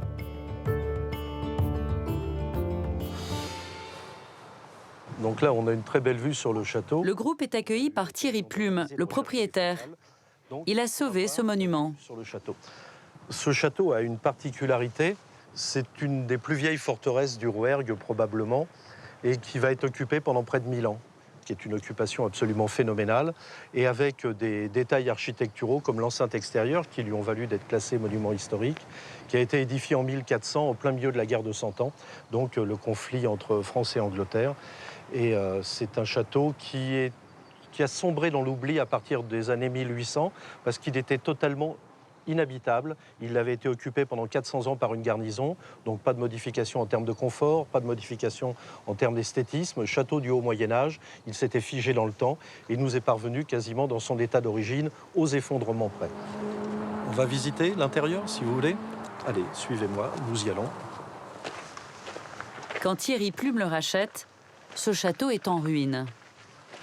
Avec des équipes de bénévoles, il se bat depuis 25 ans pour le sauvegarder. Le donjon vient d'être restauré et offre un panorama unique.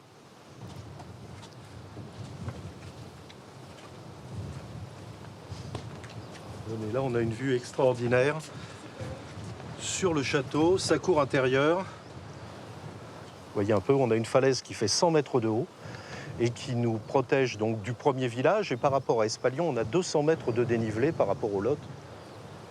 D'un côté, on a les Causses qui bordent la vallée. De l'autre côté, les plateaux de l'Aubrac. Donc ça donne ce contraste étonnant géologiquement, mais aussi dans l'habitat, dans l'architecture. On n'édifie pas les mêmes maisons avec du basalte, avec du calcaire. En plus de ce côté-ci, on a des élevages de moutons, des ovins. De l'autre côté, des bovins. Donc c'est pas la même structure des fermes. Enfin, c'est une diversité étonnante, cette vallée du Lot.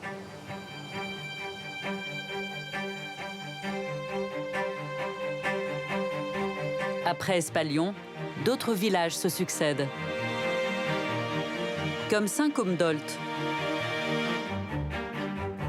Autrefois fortifiés, ces remparts ont été remplacés par des façades de maisons. Son église est munie d'un singulier clocher flammé en spirale.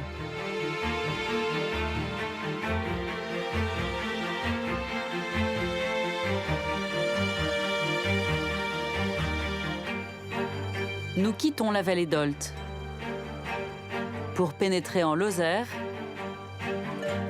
là où naît la rivière.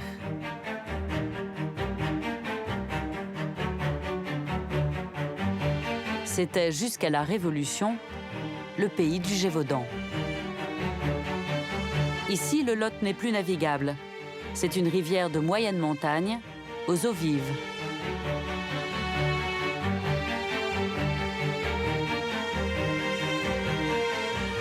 Mende est la principale ville de Lozère. En son cœur, surgit une cathédrale monumentale. Ses dimensions sont imposantes par rapport au reste de la ville. Et cela, grâce à la volonté d'un homme. Au XIVe siècle, le pape Urbain V, originaire du Gévaudan, souhaite un chef-d'œuvre pour sa ville. Il transforme l'ancien édifice roman en une flamboyante cathédrale gothique. Aujourd'hui, la cathédrale est en restauration. Donc, on va aller voir la partie sommitale, là. Vous allez terminer d'échafauder bientôt, alors? Oui. On comprend, quand on est sur ces édifices, on s'imagine une ville devait tourner autour de cet édifice qui émergeait, quoi. C'est-à-dire, c'était toute une vie, c'était toutes ces loges qui étaient là, tous ces bâtisseurs, tous ces tailleurs de pierre, ces maçons, ces charpentiers, ces couvreurs. Il devait y avoir une ferveur autour de ces édifices, ça devait être fabuleux. Dominique Vermorel reçoit aujourd'hui Delphine Christophe, conservateur régional des monuments historiques. C'est vrai que voir le petit clocher d'échafaudé, on voit bien... Oui. Il s'intéresse aux deux grands clochers en cours de restauration. Ils ont été construits par un personnage exceptionnel. Nous avons une vue incroyable sur les deux clochers de la cathédrale qui se trouvent donc à l'ouest. Donc vous pouvez voir au nord le grand clocher qui fait environ 89 mètres de hauteur et qui a été commandé par François de la Rovère. Alors François de la Rovère était un évêque à Mende au début du XVIe siècle et il n'est autre que le neveu du pape Jules II dont on connaît la grande activité de constructeur. On lui doit en particulier la chapelle Sixtine. François de la Rovère, il connaît ce que fait son oncle à Rome, où il a l'occasion d'aller. C'est vraiment un très grand érudit et il affirme finalement par ses constructions sa puissance temporelle et sa puissance spirituelle. À plus de 70 mètres de hauteur, François de la Rovère a laissé son empreinte dans la pierre.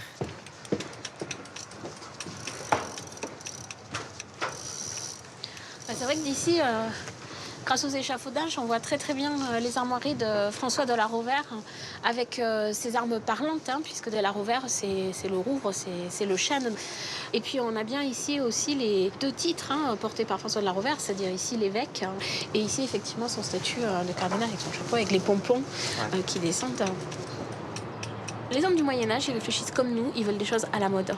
Donc chaque fois que leur édifice leur paraît un petit peu suranné ou qu'il y a de nouvelles techniques qui apparaissent et qui leur permettent de construire plus haut, plus grand et de manière encore plus visible, eh bien ils le font. Et en général, nous avons des incendies bienvenus qui leur permettent de pouvoir tout recommencer avec bonne conscience. Ce clocher réserve d'autres surprises. D'étranges personnages sont suspendus dans le vide et un curieux bestiaire veille sur cette cathédrale. Habituellement, sur les bases de pinacle, comme ça, autour des gables, puisque ça c'est un gable, on retrouvait souvent des crochets, des choux-fleuris, c'est-à-dire des choses comme ça, plus du feuillage. Et là, sur la cathédrale de Mende, on trouve tout un petit bestiaire. Là, on a ce petit chien avec ses oreilles qui reviennent de chaque côté. On a ses yeux, son petit nez, on a même ses dents. On dirait que les animaux de la forêt se sont réfugiés sur les bases de pinacle. On dirait que là on voit cet oiseau. Même celui-ci, là, il est curieux. Regardez, celui-ci, on dirait qu'il a des lunettes comme il est. Il a un côté... on a du Walt Disney, quoi. Hein. C'est vrai que c'est... Tous les endroits de la cathédrale, c'est fait pour être vu d'un autre œil. C'est-à-dire c'est l'œil d'en haut, c'est l'œil d'ailleurs. Et une cathédrale, le moindre détail est toujours travaillé. C'est pas fait pour nos hommes humains, nos yeux humains, en fin de compte. C'est une autre dimension, une cathédrale. Tout doit être fait, même dans les moindres détails. Derrière, un joint de taille, un lit de pose, tout est taillé avec dans les règles de l'art, quoi. Aujourd'hui, le travail des bâtisseurs se poursuit. Ils recréent de toutes pièces des parties de la cathédrale qui ont disparu.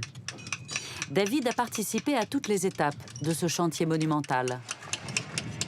En étant lozérien, travailler sur la cathédrale de Mende, ça me prend au cœur, quoi. C'est quelque chose de... C'est nos racines, on a envie aussi, nous aussi, de laisser notre griffe, notre patte sur la cathédrale, quoi. Voilà, quand je passerai dans quelques années, je dirais, ce crochet, c'est moi qui l'ai sculpté. Ce morceau de console, c'est moi qui l'ai fait aussi, qui l'ai réalisé. Donc voilà, c'est très, très prenant. Ouais. Ça marque, quoi. Dominique supervise la pose d'une chimère que son équipe a sculptée. Faut pas que tu la reprennes derrière, non, c'est bon. Hein. Là, c'est bon, là? Ça vient à toi? C'est une statue fantastique, purement décorative. Là, super. C'est un moment particulièrement rare dans la vie d'un restaurateur. Bon, ben voilà, celle-ci, elle repart pour 400 ans, là. On est un peu comme un trait d'union, on est là avec tout un passé qui nous est arrivé, à l'instant T où on est dans la réalité, pour le laisser pour le futur, quoi. Et c'est vrai que c'est un moment privilégié, parce que on est au XXIe siècle, mais on est derrière ces traces de bâtisseurs, et on laisse pour l'avenir ces cailloux, quoi.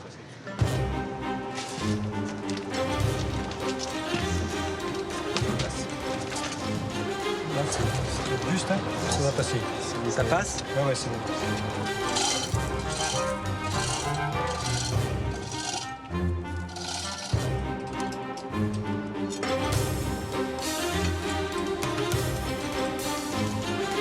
Donc 3000 vers moi, là, ouais. Là, c'est bien, là, ouais. Là, on est bien.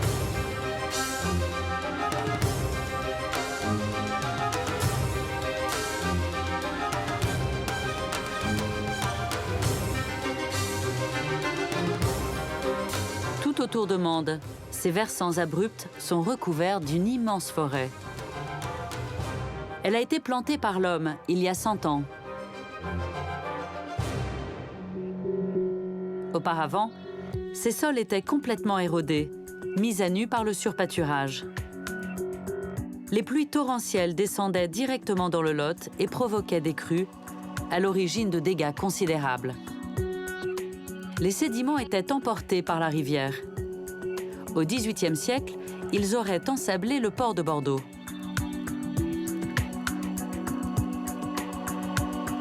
Pour faire face à cette situation catastrophique, l'État décide il y a un siècle de reboiser la vallée. Des milliers de pins noirs d'Autriche sont plantés. car c'est la seule espèce qui pousse sur ces sols détériorés.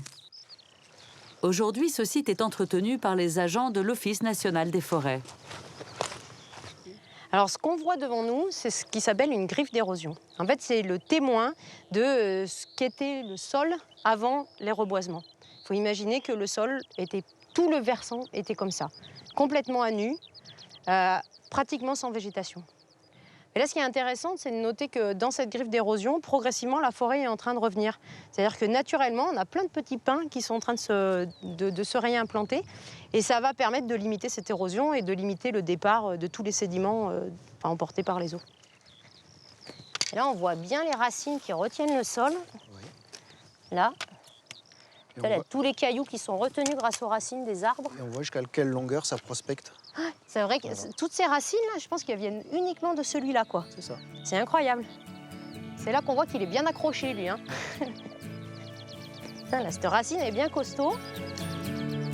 Autre bonne nouvelle, depuis que cette forêt qui surplombe le Lot a été replantée, un oiseau emblématique a fait son retour.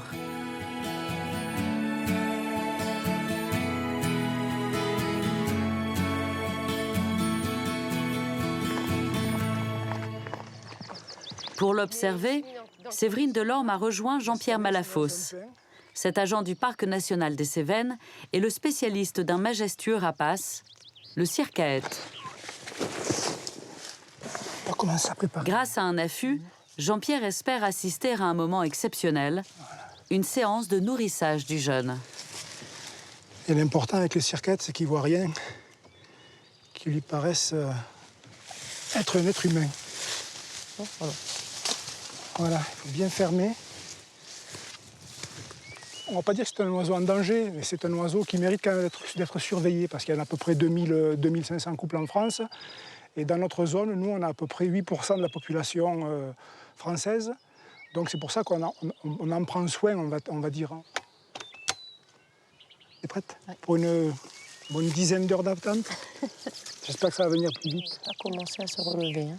Bon, il va quand même attendre un petit peu que le calme soit sûr. Et dès qu'il se sent seul, le rapace reprend ses activités. Le circaète est un oiseau migrateur. Il vient se reproduire chaque printemps dans les Cévennes. Les parents ne donnent naissance qu'à un seul jeune dans l'année. Regarde, il fait ses ailes, regarde. Donc là, il s'entraîne. Là, il s'entraîne. Enfin, il se muscle, quoi. Il est bien 1,50 m d'envergure, déjà. Là. Le jeune, quand il part, à partir du mois de septembre, il a déjà quasiment fini sa croissance. Les ailes. Tiens, regarde. Joli gros poussin, quand même. Ouais, tu vois tout le duvet qui est encore en dessous? Ouais. Hein, on a l'impression qu'il est fini. Il y a encore pas mal de blanc. Mais là, il est là très, très beau. Ah, moi, je m'en lasse jamais. Ça fait 30 ans que je regarde les circaètes et c'est toujours comme au premier jour. Attends, qu'est-ce qu'on a écrit là? Oh. La femelle, regarde, la femelle est à côté du jeune. Là, super. Ah, là, tu vois, le mâle vient d'arriver là. Tu vois, regarde, là, hop, il se pose, il s'approche, là, il amène le serpent à la femelle. Tac, ça y est. Voilà. Ça fait des jolies images. Hein. Donc là, après, ils échangent le serpent et il repart. Tu vois, regarde, elle lui donne des petits bouts. Ouais. Quand le mâle quitte le nid, la béquée commence. C'est pas banal de voir à cet âge-là une femelle qui nourrit son jeune, quoi. Ah ben là, regarde, tu vois, regarde, il veut plus la béquée, là, il attaque le gros morceau. Il prend le serpent, la femelle n'a pas l'air d'accord, mais bon, je pense qu'il va s'imposer. Et allez, voilà, tu vois, ça rentre. Hop. Ah, ça fait drôle, hein, mais comme un gros spaghetti, là, c'est énorme. Donc là, il les découpe pas, il avale ça tout rond, ça passe direct dans l'estomac. Et après, il digère ça avec ses sucs gastriques, là parce et puis là, regarde, il y a un souci. T'as vu le souci qui arrive, là, tac, il y a un nœud au bout du serpent. Oh non, ouais. Donc là, il va avoir du mal à l'avaler. Pour un couple de circaètes, de mars à octobre, il faut à peu près 900 serpents pour qu'il puisse nourrir son jeune. Donc si on compte nos 200 couples de circaètes qu'on a dans le parc des Cévennes, entre la vallée du Lot et les vallées cévenoles, on a à peu près 150 000 serpents qui disparaissent dans l'estomac des circaètes tous les ans. On n'imagine pas qu'ils peuvent manger des bestiaux aussi énormes, quoi. C'est vraiment incroyable, c'est impressionnant. Merci Jean-Pierre pour cet instant. Ah ben merci à eux, hein, parce que c'est eux qui nous donnent tout ça. Hein.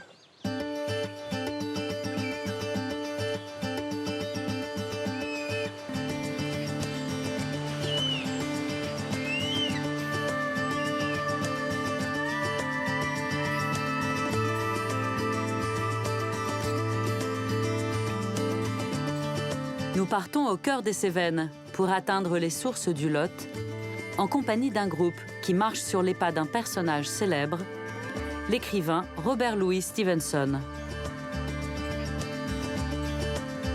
En 1878, l'auteur de L'île au trésor voyage dans les Cévennes, accompagné d'un âne.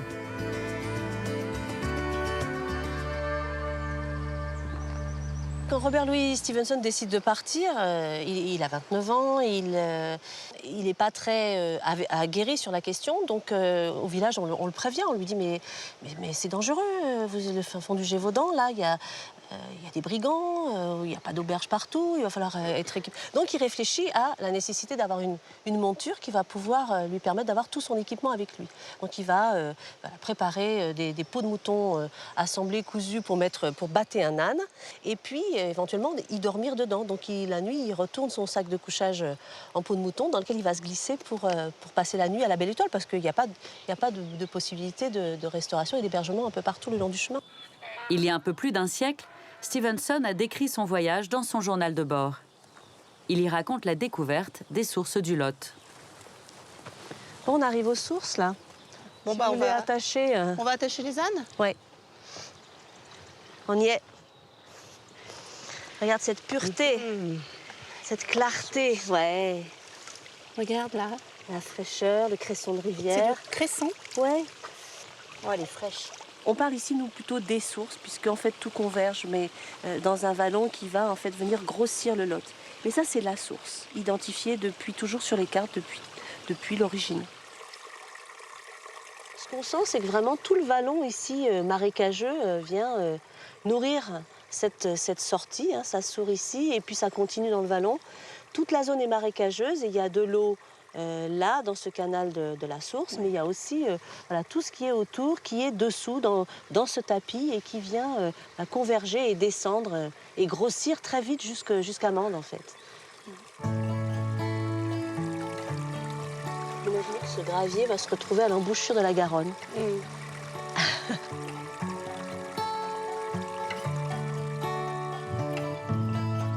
Le chemin de Stevenson se poursuit en direction du mont Lozère, qui surplombe la vallée du Lot. C'est depuis toujours une zone de passage. Quand on reprend le chemin de Stevenson, quand on repart sur ses traces, on a vraiment la sensation de pouvoir presque revivre les mêmes émotions face au paysage. Parce qu'en fait, les choses ont peu changé ici, en 150 ans.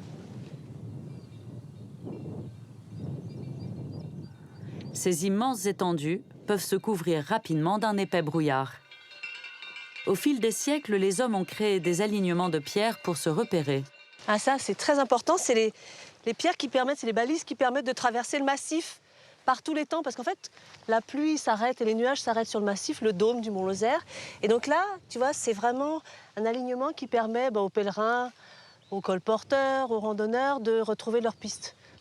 Ça s'appelle les Montjoie. Robert Louis Stevenson est passé par là. Il a emprunté le chemin le plus direct pour aller basculer vers le versant sud. Donc il a pris cette cime qui est la grande draille du Languedoc, qui permet d'arriver sur le mont Lozère.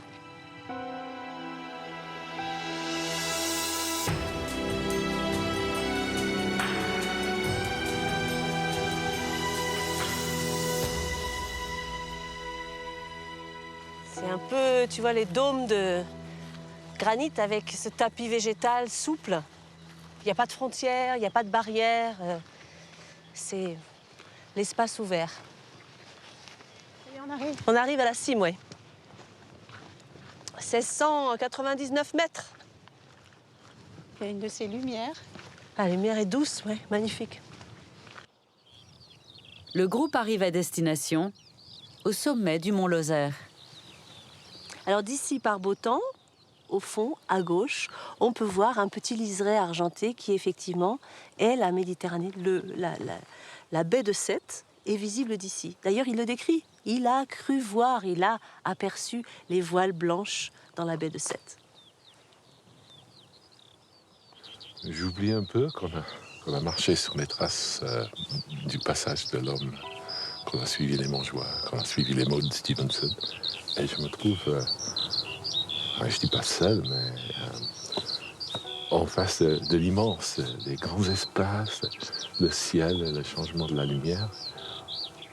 C'est pas que je veux tout oublier, mais que ça change de perspective. Si je pouvais venir ici, 1000 fois, je viendrais. Je trouve ça magique.